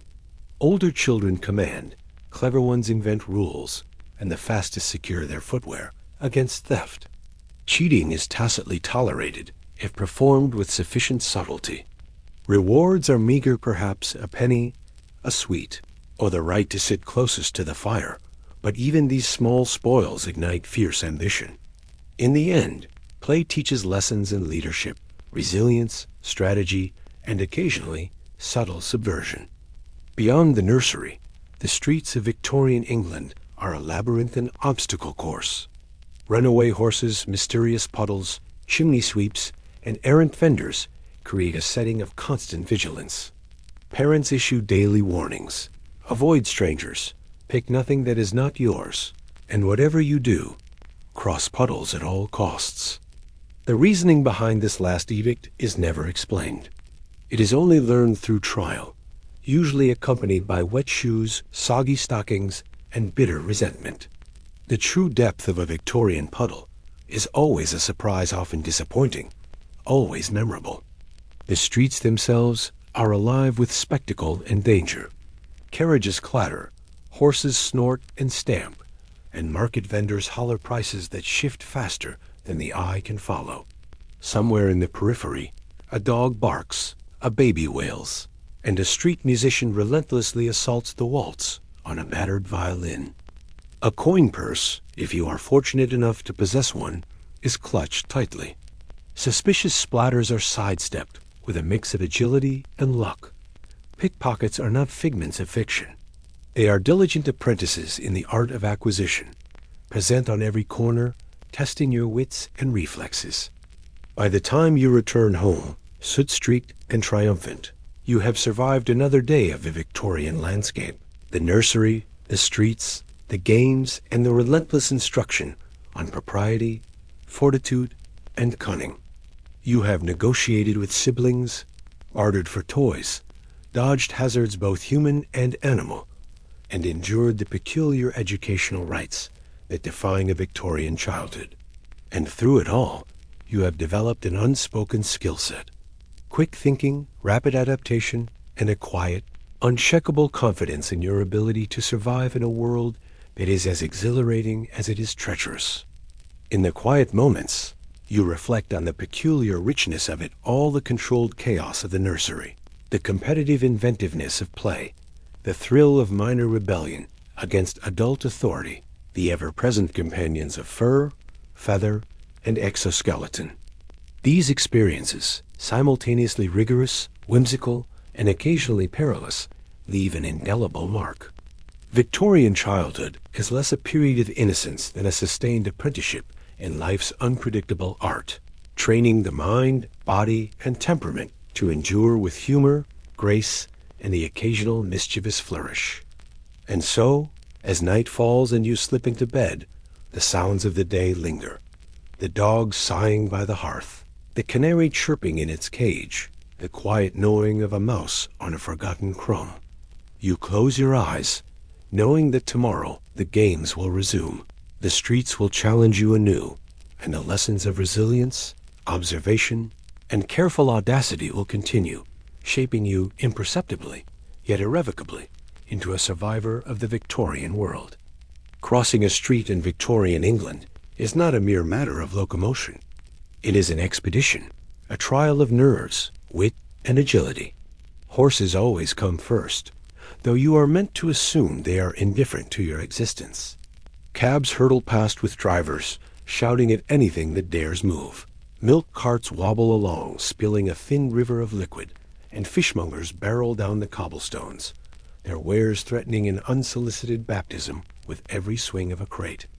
Should you misstep, expect a splash of mud, a wet smear of fishy residue, and a chorus of startled yells, all delivered simultaneously. By the end of a single errand, your boots are coated in enough muck to plant a garden, and your ears have absorbed enough street gossip to fuel a serialized story for the penny press. Chimney sweeps, usually boys no older than yourself, flit across traffic like shadows with soot-blackened faces and eyes aglow with the thrill of survival. Though adults warn you against speaking to them, you cannot resist the occasional grin or subtle nod. They know every hidden alley, every secret staircase, and every shortcut that might save you from a late curfew or an irate shopkeeper. Lose a marble, a penny, or even a younger sibling. These are the specialists to consult. On particularly daring afternoons, you might join a chase through barrels, carts, and alleyways, dodging ireful vendors and, if luck permits, a passing magistrate. Danger is omnipresent. Street performers, newsboys hawking penny dreadfuls, and shoeless children all constitute potential threats to your moral and physical well-being. Air, too, is a weapon. Victorian fresh air is an acquired taste, a pungent cocktail of coal smoke, horse manure, And the inexplicable miasmas your mother will warn are lurking in every breeze. A scarf is mandatory against damp, and a cough draws a rebuke worthy of a formal inquest. Yet, in the midst of this hazardous symphony, there is exhilaration. Street sweepers racing the morning rain, an impromptu parade, the escape of a startled cat, the speed of your own legs, all are victories in the small theater of the street. Returning home is another ordeal. Mud is scrubbed from boots and hands with the kind of vigor that leaves you suspecting your freckles have been scrubbed into oblivion. Pockets are searched for contraband. Trousers inspected for ink stains, brambles, or the faint scent of mischief. By nightfall, you have endured a gauntlet of hazards, observed urban wildlife in their natural chaos, and perhaps even acquired a story about a ghost in the baker's alley. You have survived the street, and for that, you are victorious. Education in Victorian England is as inevitable as the sunrise and as demanding as the city itself. Boys are dispatched to prep schools to wrestle with Latin, algebra, and cricket simultaneously, while girls attend finishing schools to perfect the art of the feint, the embroidery stitch, and the perfectly polite smile. Emotions are to be contained, preferably until adulthood, or at the very least, until tea time. For boys, school is a structured battlefield. Chapel, arithmetic, history, minor skirmishes behind the gym, and handwriting exercises where a rogue inkblot is tantamount to treason. Lessons are exhaustive. Poetry to recite, times tables to reverse, and Latin passages composed by those who never had to dip their own quills. Science classes involve dissecting creatures that were almost certainly living earlier that morning. And geography reinforces the empire with maps marked. Here lie British interests. Cricket is the crowning glory, rain or shine. Rules understood by only the headmaster and perhaps the gardener's dog. A boy's day is thus a delicate balance of endurance, obedience, and occasional cunning, learning not just subjects, but the subtle arts of patience and perseverance. For girls, education is less about endurance and more about decorum, though no less exacting. Finishing school emphasizes accomplishments, painting roses with acceptable realism, pouring tea without spilling, and mastering the feint so exquisitely that onlookers question the authenticity of their own pulse. Conversation centers on polite topics, weather, flower arrangement, and Shakespearean heroines. Arithmetic is minimal, lest it strain the delicate constitution, while literature is a lesson in moral uplift. Emotions are to be expressed sparingly. Tears for dramatic effect, excitement confined to embroidery, and ambition never uttered aloud. Play mirrors these societal divides. Boys may wrestle, stage mock battles, or run at full tilt under the watchful eye of a vigilant tutor. Girls are limited to croquet, promenades, or orchestrating doll parades where the fiercest conflict is over who assumes the role of the Duchess. Any deviation, girls climbing trees, boys knitting, results in parental censure, formal letters to the Times, and weeks of corrective reading. Yet rebellion simmers. Boys exchange novels under desks. Girls swap tales of lady explorers and secret expeditions. The fortunate discover sympathetic governesses or eccentric uncles who sneak contraband books, kites, or other minor joys. In this way, education, strict and rigid, cultivates cunning, discretion, and the mastery of social camouflage. Teething, meanwhile, is another battlefield entirely. Victorian parents deploy a bewildering arsenal of remedies: bread crusts, brandy, and the ever-reliable Mrs. Winslow's soothing syrup, guaranteed to deliver 6 to 8 hours of unconscious relief. For the infant, teething is relentless. Drool, flushed cheeks, and a compulsion to gnaw on any stationary object, including the cat, the corner of the rug, or a slightly haunted bone rattle. Parents rotate through their medicinal repertoire with desperation and ingenuity, hoping to quiet nocturnal wails without losing their own sanity. Returning to the streets, the lessons of observation and caution are reinforced daily. Runaway horses, sloshing carts, and puddles deep enough to drown a small sense of optimism teach vigilance and agility. The cityscape is alive. Dogs bark, babies wail, street musicians warble off-key, and newsboys holler deals that vanish before you can comprehend them. Pickpockets lurk at every corner, testing both your nerve and your dexterity. To survive, one must master sidestepping, misdirection, and the occasional innocent misrepresentation of identity. Through all this, a child learns resilience. You acquire the ability to navigate danger, to anticipate mischief, to read faces and gestures, and to endure discomfort without complaint. You develop a subtle audacity, whether hiding a contraband marble from the cat, sneaking a forbidden book, or simply stepping across a street without getting drenched in mud and outrage. You cultivate patience, discretion, and the occasional strategic fib. Each day in the nursery, the street, or the classroom is a rehearsal for life itself, conducted under the auspices of coal smoke, moral instruction, and endless curiosity. And yet, for all its trials, the Victorian childhood is rich with small triumphs. The thrill of a well-timed dodge, the secret passing of a treasured story, the moment of quiet defiance in the corner of a crowded classroom. By nightfall, boots scrubbed, pockets emptied, and conscience momentarily settled, you collapse into bed. The city continues its chorus. The neighing of distant horses, the faint cawing of a market crow, the soft sigh of a neighbor's dog. These sounds, a lullaby of chaos and endurance, carry you into sleep, preparing you for another day of hazard, instruction, and the subtle art of surviving, and sometimes thriving in Victorian England. First comes the venerable bread crust, presented with the solemnity of a ceremonial wand. The notion is simple. Prepare the infant's gums for the trials of life by letting them gnaw on yesterday's loaf, now rock hard and dangerously splintery. Any pleasure, or even a crumb survived, is a triumph of perseverance. Should this prove inadequate, parents escalate to stronger measures. A dab of spirits on the tender gums.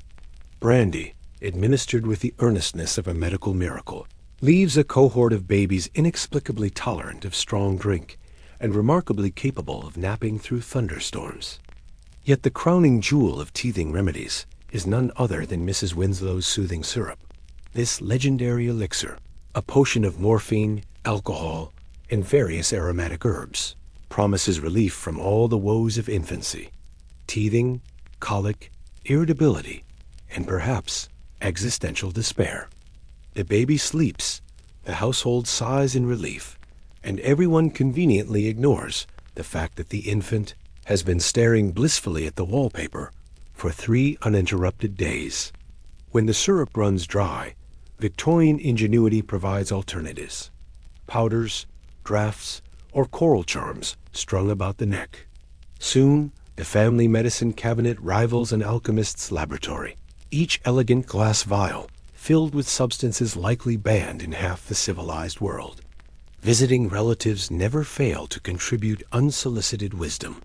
Honey, they advise, rubbed on the gums will soothe but may introduce a side of botulism. Silver spoons, recommended for aristocratic infants, are administered with solemnity. Failing all else, the baby is aired out in a prom by an open window, left to confront the breeze with the same bravery demanded by brandy and morphine. Teething is far from a solo ordeal. The household enters a state of polite siege. Footfalls hushed, whispers amplified, ears attuned for the first wail of discomfort. Older siblings are drafted into performance roles, delivering puppet shows, slapstick, and desperate comedy routines, all of which fail to impress the discerning infant, who prefers the texture of their own pinafore to any attempt at amusement. When the ordeal finally concludes and the first teeth break through, there is quiet rejoicing. Nannies sip celebratory sherry, parents exhale, and the newly armed baby tests their bite on the nearest reachable appendage. Victorian teething is an education in patience, resilience, and a bewildering disregard for dosage instructions. Emerging teeth mark more than the completion of infancy. They signify readiness for a life steeped in lead-painted walls, arsenic-dyed curtains, and breakfasts consisting of gruel. Survive the first year unscathed, and you have earned the right to a very strong cup of tea, or perhaps a slightly incredulous look from every adult in the room. Occasionally, the family embarks on healthful excursions into the countryside. Children are bundled in layers of wool and flannel, gloves reaching nearly to the elbow, hats pinned firmly in place. Nature, as it turns out, is to be admired but not approached. Puddles are perilous, hedgerows suspicious, and stray animals, though tempting, are prohibited. The mantra is clear: there is no such thing as bad weather, only weak constitutions. Any protest is met with this aphorism, and a pointed reminder that the day is intended to cultivate fortitude, not soggy boots. A Victorian nature walk is as much an exercise in restraint as in observation. Admire the flowers, but only from a polite distance, and after reciting their Latin names. Buttercups are off limits for picking. A single stray blossom can trigger inspection of gloves and a lecture on moral fiber. Cloud watching is encouraged, but must be accompanied by whispered commentary. Birds may be observed, but never imitated, lest the excitement betray an interest too lively for Victorian taste. Climbing trees, shouting, or leaping into hedgerows is strictly forbidden, though the temptation is ever present. Despite the restrictions, there is a quiet enchantment to these walks. Meadows stretch in patterned swaths of green, punctuated by wildflowers and the distant flash of a fox or rabbit. The air is scented with new grass, cow dung, and the faint promise of rain. Occasionally, a curious child glimpses a cluster of berries or a hidden burrow, thrilling in the knowledge that some discoveries remain secret, at least until the adults insist on educational commentary. Each outing is accompanied by recitations of poetry or precise sketches of leaves, and children are quizzed on cloud types, bird calls, and the correct protocol for addressing the gardener. Enthusiasm is tolerated only to the degree that it remains silent, still, and dignified. If fortune smiles, there may be the rare indulgence: wading in a shallow brook, carefully monitored, with enough layers that a tumble results in floating rather than drowning. For the truly rebellious, moments of clandestine adventure occur. A sprint behind a hedge, a secret gathering of snails, or a forbidden contest to see who can leap the farthest while the adults are distracted. These stolen minutes are treasured, and stories of them are recounted with a mixture of guilt and pride for years to come. Every Victorian nature walk is paradoxical, simultaneously a lesson in decorum, a trial in patience, and an invitation to clandestine discovery. You learn to endure discomfort, navigate hazard, and measure curiosity against authority. And yet, in these carefully curated moments of freedom, there is real wonder. The thrill of a hidden fox, the scent of damp earth, and the subtle joy of a secret dandelion puff stolen from the adult gaze. Returning home, the dirt is scrubbed away, clothes inspected, and moral standing reassessed. Boots are cleaned with the rigor of a military drill, fingers and cheeks polished, hair combed to remove traces of adventure. And yet, the child knows that even in the midst of strict supervision, there is triumph. Each day outdoors, each moment of disobedience, each peek behind the carefully drawn curtain is a victory, a tiny assertion of independence within the confines of Victorian expectation. Teething, walks, and outdoor instruction combine to shape a childhood of resourcefulness, endurance, and subtle rebellion.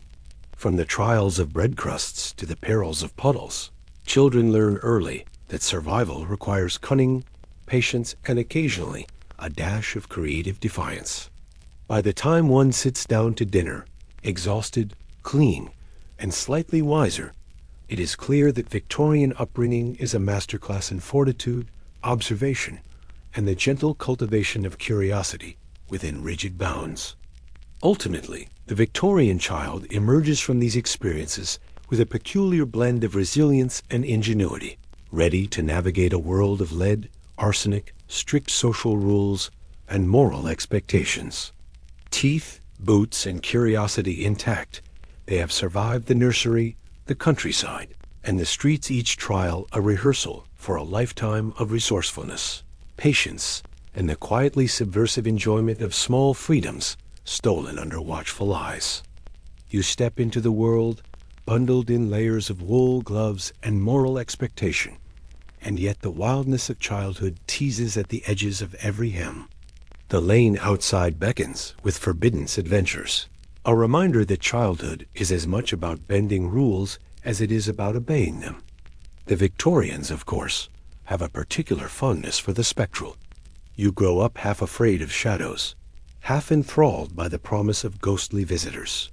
Every unexplained cough or creaking floorboard is cause for suspicion, and the nursery becomes a theater of whispers, flickering candlelight, and the occasional mischievous older sibling, eager to declare that the house is haunted. Rules for avoiding spirits are numerous and often contradictory. Never whistle indoors. Spirits find it irresistible. Cross yourself before passing a mirror at night, for that is where phantoms like to slip in. Windows remain firmly shut after dusk, lest miasmas or worse enter. Sneezing thrice in rapid succession earns the sign of the cross and a piece of bread pressed into your hand, a token against invisible maladies. Superstition permeates every corner of Victorian life. Dropping a fork heralds a visitor, potentially ghostly, possibly muddy. Spilled salt is a calamity requiring immediate tossing over the left shoulder to blind the devil. Never step across a broom, or marriage may forever elude you. Should a black cat appear, prudence dictates a complete retracing of your steps and a sober re-evaluation of all life choices thus far. Bedtime is the hour when the supernatural thrives. Stories of haunted attics, wandering spirits, and restless souls who detest childlike laughter fill the nursery. You lie awake, heart racing, shadows stretching across arsenic green wallpaper, convinced that every chill in the draft carries a message from beyond. Thunderstorms become operatic tragedies, the wind a chorus of ghostly lamentations, and if the clock dares to strike 13, silence reigns, for such things are never spoken of aloud. Guilt and fear intermingle in the Victorian psyche. Every minor transgression, smudged footprints, stolen jam tarts, or scribbles outside approved margins, is believed to invite spectral reprisal. Ghosts, you are assured, take special interest in the disobedient, the lazy, and the disrespectful. Confession becomes an art form, apologies a defensive necessity, and each misstep is catalogued in your mind as though the spirits themselves keep meticulous ledgers. Holidays amplify supernatural anxieties. Halloween is not for frivolity, but for carving jack-o'-lanterns to repel the restless dead. Christmas Eve offers candlelit ghost stories, shivers of both cold and apprehension, as you imagine Great Uncle Frederick appearing at the doorway for a second helping of pudding. Daily chores are similarly laden with omens. Stir the Christmas pudding clockwise for luck, never rock an empty cradle, and regard a spider discovered in your shoe with reverence or dismay, depending upon which aunt you consult. Dreaming of teeth falling out demands strict silence until breakfast. Otherwise, the household may don mourning garb by spring. Amid all this dread, superstition provides comfort. It offers explanations for the inexplicable, a structure for understanding drafty rooms, sudden rashes, and the peculiar chill that descends after sunset. Protective charms are whispered, ladders avoided, and omens watched for. Through this careful observance, you learn to navigate childhood without attracting the attention of unseen auditors, developing a sixth sense for things that go bump in the night. Every shadow tells a story. Every itchy spot may signal a warning from beyond. Victorian superstition imbues childhood with ritual, drama, and a lifelong respect for salt shakers. Sleep arrives with layers of prudence, prayer, and the comforting presence of a nearby loaf of bread, warding off ghosts and misfortune alike. Yet, Even as you nestle into your bed, another transformation looms. Puberty, arriving abruptly and with little explanation. Victorian parents, following their time-honored tradition, ignore the entire ordeal, leaving you to interpret the mysteries of adolescence via the family medical encyclopedia and whispered tales from older cousins. One day, you are playing marbles in the nursery. The next, you are confined upstairs for an indeterminate interval, your body betraying you in every imaginable way. Growth manifests unpredictably, sudden elongation in strange places, an awkward squeak when speaking, elbows appearing where you least expected them, and the appearance of spots overnight. Hair grows rebelliously. You tower over your mother with all the elegance of a newborn calf on ice. And as is customary, no one offers guidance. Ask your parents, and you are directed to the dusty volumes in the library. There, helpful illustrations advise cultivating fortitude, avoiding excessive reading, and taking cold baths, the instructions as alarming as they are obscure. One chapter lists symptoms, strange dreams, secret thoughts, fits of giggling, while offering cryptic remedies. Sit upright, mother warns, or your spine shall stoop. Do not overindulge in cheese, lest unseemly ideas arise. Tonic solutions, like Dr. Fortitude's invigorating mixture, arrive in small bottles of questionable taste and dubious content, often akin to nail polish remover with a generous dash of gin. Girls receive lessons in modesty, signaled by the appearance of mysterious blue ribbons. Advice is whispered. Avoid cold steps, do not run after tea, and if one faints in public, nod knowingly and move along. Boys, meanwhile, must endure itchy uniforms, extended cricket practice, and a sudden prohibition against climbing trees, despite an overwhelming desire to do precisely that. Both genders receive guidance only obliquely. Questions are met with blushes, sighs, or a referral to a moral maxim. Emotions are to be suppressed. Curiosity is to be tempered. Yet secretly, both boys and girls develop small rebellions, trading novels under desks, sharing stories of faraway explorers, or sneaking moments of pleasure in forbidden pursuits. Victorian adolescence is a delicate dance of outward obedience and quiet subversion, teaching resourcefulness, endurance, and the subtle art of self-possession. Through the terrors of ghosts, the confusions of puberty, and the labyrinth of superstition, you acquire resilience. Shadows are no longer merely frightening. They are companions, narrators of cautionary tales, and signposts for daring adventures. The creaks in the floorboards, the howling wind, and the faint drizzle of rain become the textures of memory, reminders of a childhood where fear and imagination intertwine. By the time you emerge from these lessons, you are equipped not just with knowledge of the world's rules, but with the instincts and ingenuity to navigate them. Victorian childhood, you realize, is a tapestry of ritual, restriction, and wonder. Every ghost story, every mysterious draft, every odd ache or unexpected hair growth is part of a curriculum in survival. Superstition and secrecy teach careful observation, delayed gratification, and a rich appreciation for the small victories of day-to-day life. By mastering the shadows, the omens, and the curiosities of your own changing body, you step toward adulthood with a blend of caution and daring, ready for whatever society or specter might throw your way. And so, tucked beneath layers of wool, clutching a comforting object, and muttering a whispered charm, you face the night.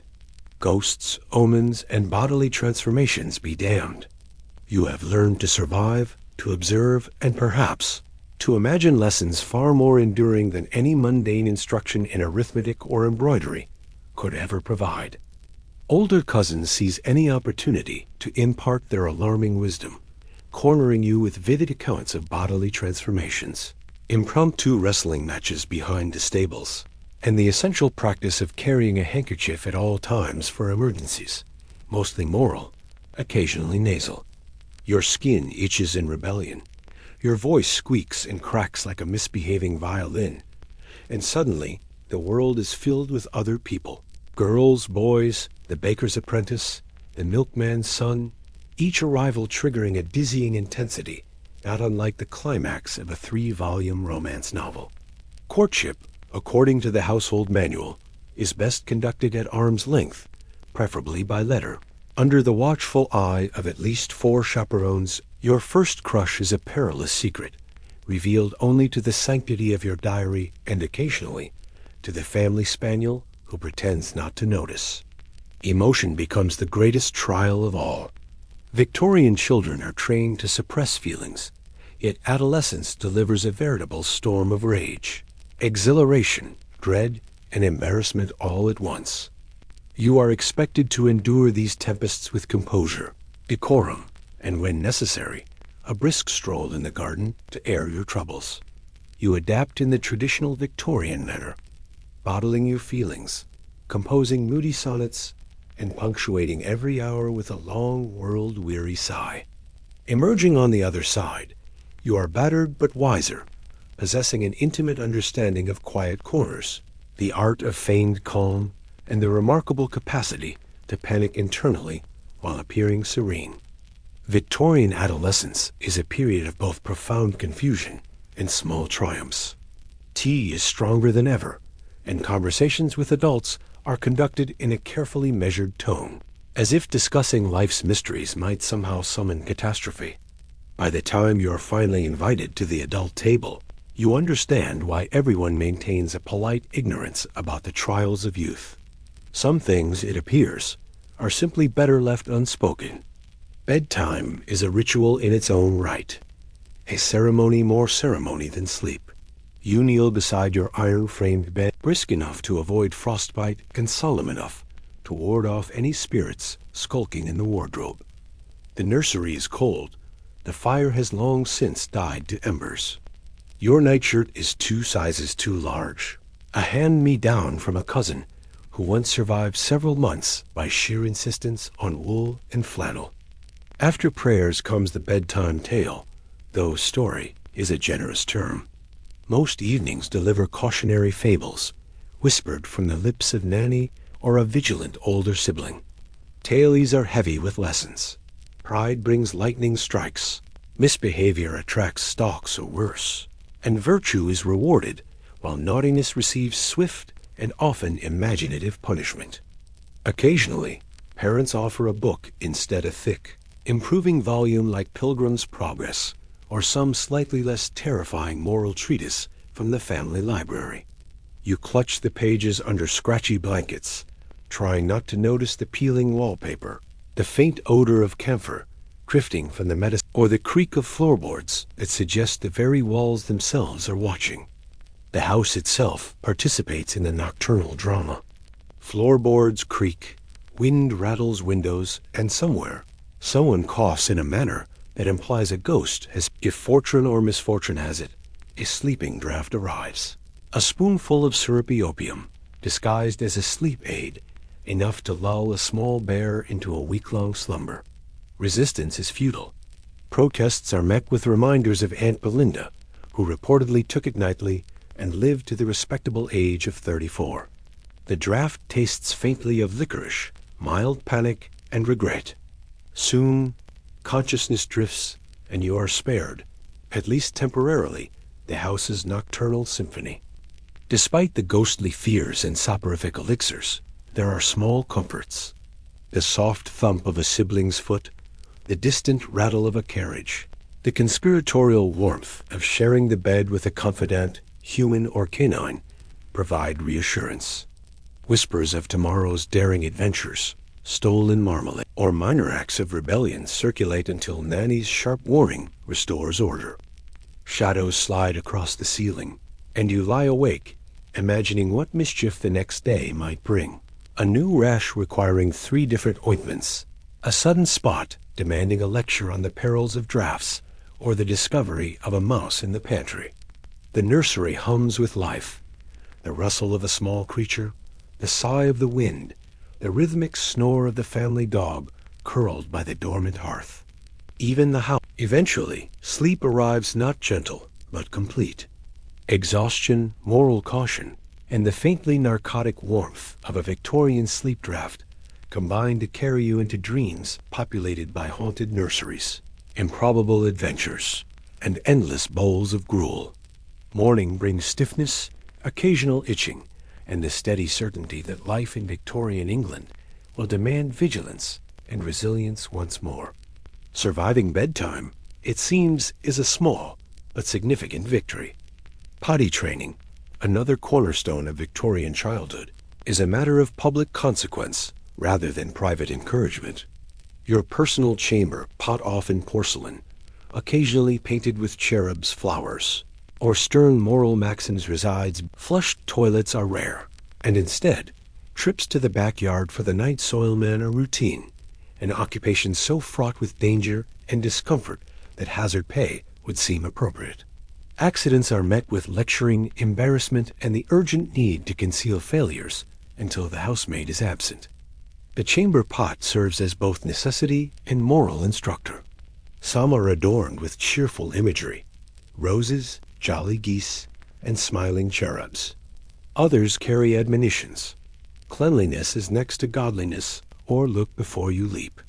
Lessons in decorum begin early. Discuss your business at the breakfast table. Violations result in scandalized gasps and, in extreme cases, a stint upon the reflection chair, where time is spent contemplating the immorality of bodily function. The act itself is perilous. Chamber pots are modest in size, prone to tipping at the most inopportune moment. Success earns quiet nods.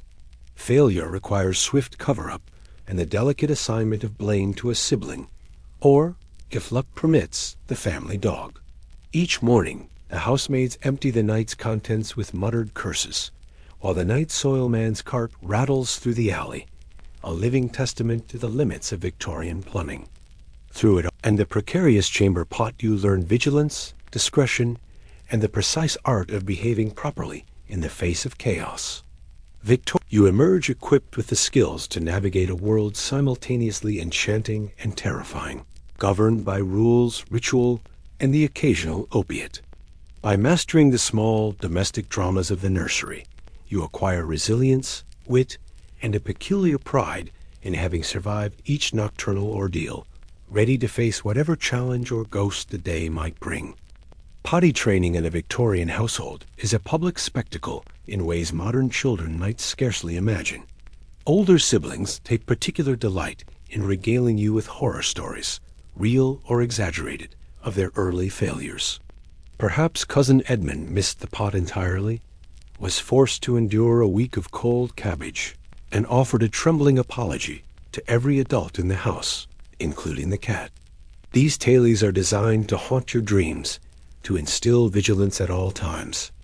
Accidents, of course, are inevitable, and met not with cheerful encouragement or reward stickers, but with brisk, efficient discipline, a change of linen, a warning look, and a whispered reference to moral decay or slippery slopes. Every mishap is dissected in solemn detail, leaving you resolved never to repeat the offense, even if it means holding out through an entire night of wind, howling against the eaves and floorboards, creaking like the joints of a giant. In the event of a true catastrophe-tipped pot, nocturnal misfire, or a misjudged stumble in the dark, the household erupts into immediate remediation. Sheets are stripped, windows flung open, and vinegar splashed liberally, as if the smell alone could purge the moral indiscretion. Nanny provides a running commentary on discipline and bladder control, mixing admonition with practical instruction. From that moment, you become a master strategist, calculating optimal routes to the pot should midnight calls for relief arise. For many, the greatest terror is the eventual transition to the outdoor privy. This expedition is undertaken in all weather, armed with a lantern, an oversized shawl, and determination normally reserved for Arctic explorers. The privy is cold, drafty, and home to spiders, echoing trips, and a smell powerful enough to peel wallpaper. Yet you are told it is character building, and memorable it is indeed. Despite the discomforts, you adapt, mastering the delicate art of balance, discretion, and the occasional stealthy retreat. The chamber pot thus becomes both a fixture and a lesson. Victorian ingenuity, resilience, and the era's unshakable faith that moral virtue can, if not enforced, at least encouraged, one uncomfortable trip at a time.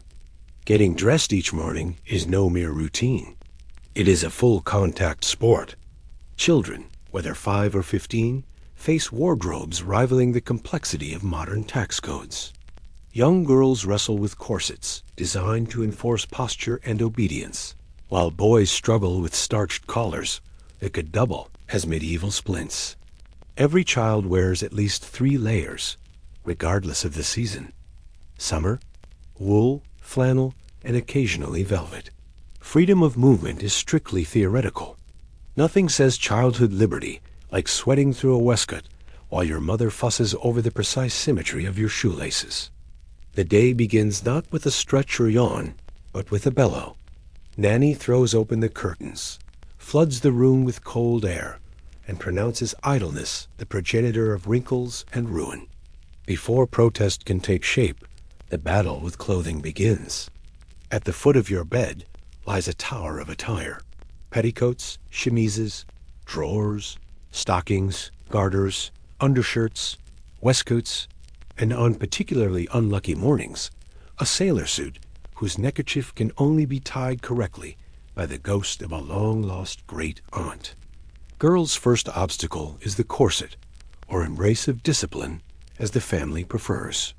Laced by Nanny with the precision of a naval officer tying a knot in stormy seas, the stays are designed to straighten your posture, suppress deep breathing, and cultivate a ladylike silhouette, at least in theory. Complaints are met with reminders of Queen Victoria's own discomforts and implied triumphs. Boys, conversely, contend with collars so stiff that bending the neck seems a moral transgression. Each morning, your mother positions you before the mirror, tweaks the collar, inspects the cuffs, and mutters about the perils of droopiness, as though correcting a failing in the very soul. Layering is not optional. It is an unbreakable ritual. Indoors or outdoors, summer or winter, you are swathed in multiple fabrics. Sweating through the flannel, silently yearning for a breeze or a fainting episode, you are admonished. Remove a layer, and you risk moral collapse or, at minimum, catching a chill. Dressing is exhausting, qualifying as morning exercise, a test of endurance and patience. Socks sag, garters snap, buttons vanish, ribbons knot, laces tangle, and the family dog, supposedly helpful, steals a glove and buries it in the garden. By the time you are fully attired, you are less dressed than transformed into a careful, conscientious, wool-wrapped creature. Accidents are inevitable.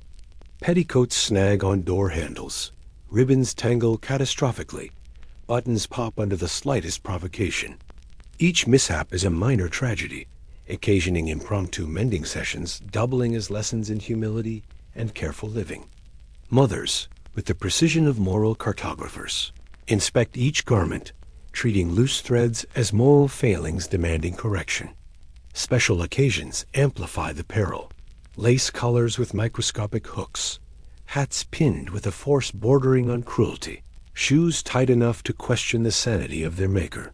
Family portraits become exercises in endurance, a display of fixed, panicked smiles, misinterpreted by future historians as Victorian composure.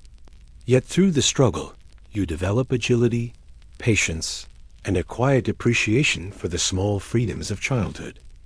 An untied ribbon, a fleeting barefoot moment, a shirt tucked with only partial precision. By the time evening arrives and the layers are shed, relief is profound.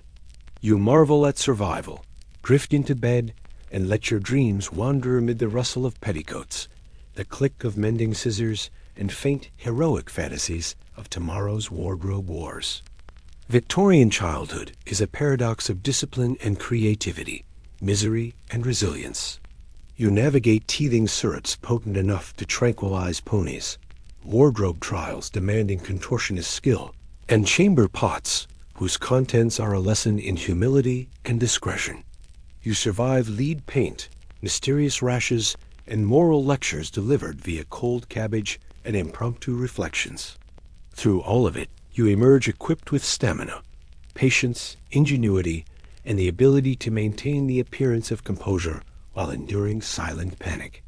By nightfall, as you lie tucked beneath layers, perhaps dreaming of simpler attire or a fully lined porcelain chamber pot, you reflect on the strange, absurd beauty of it all.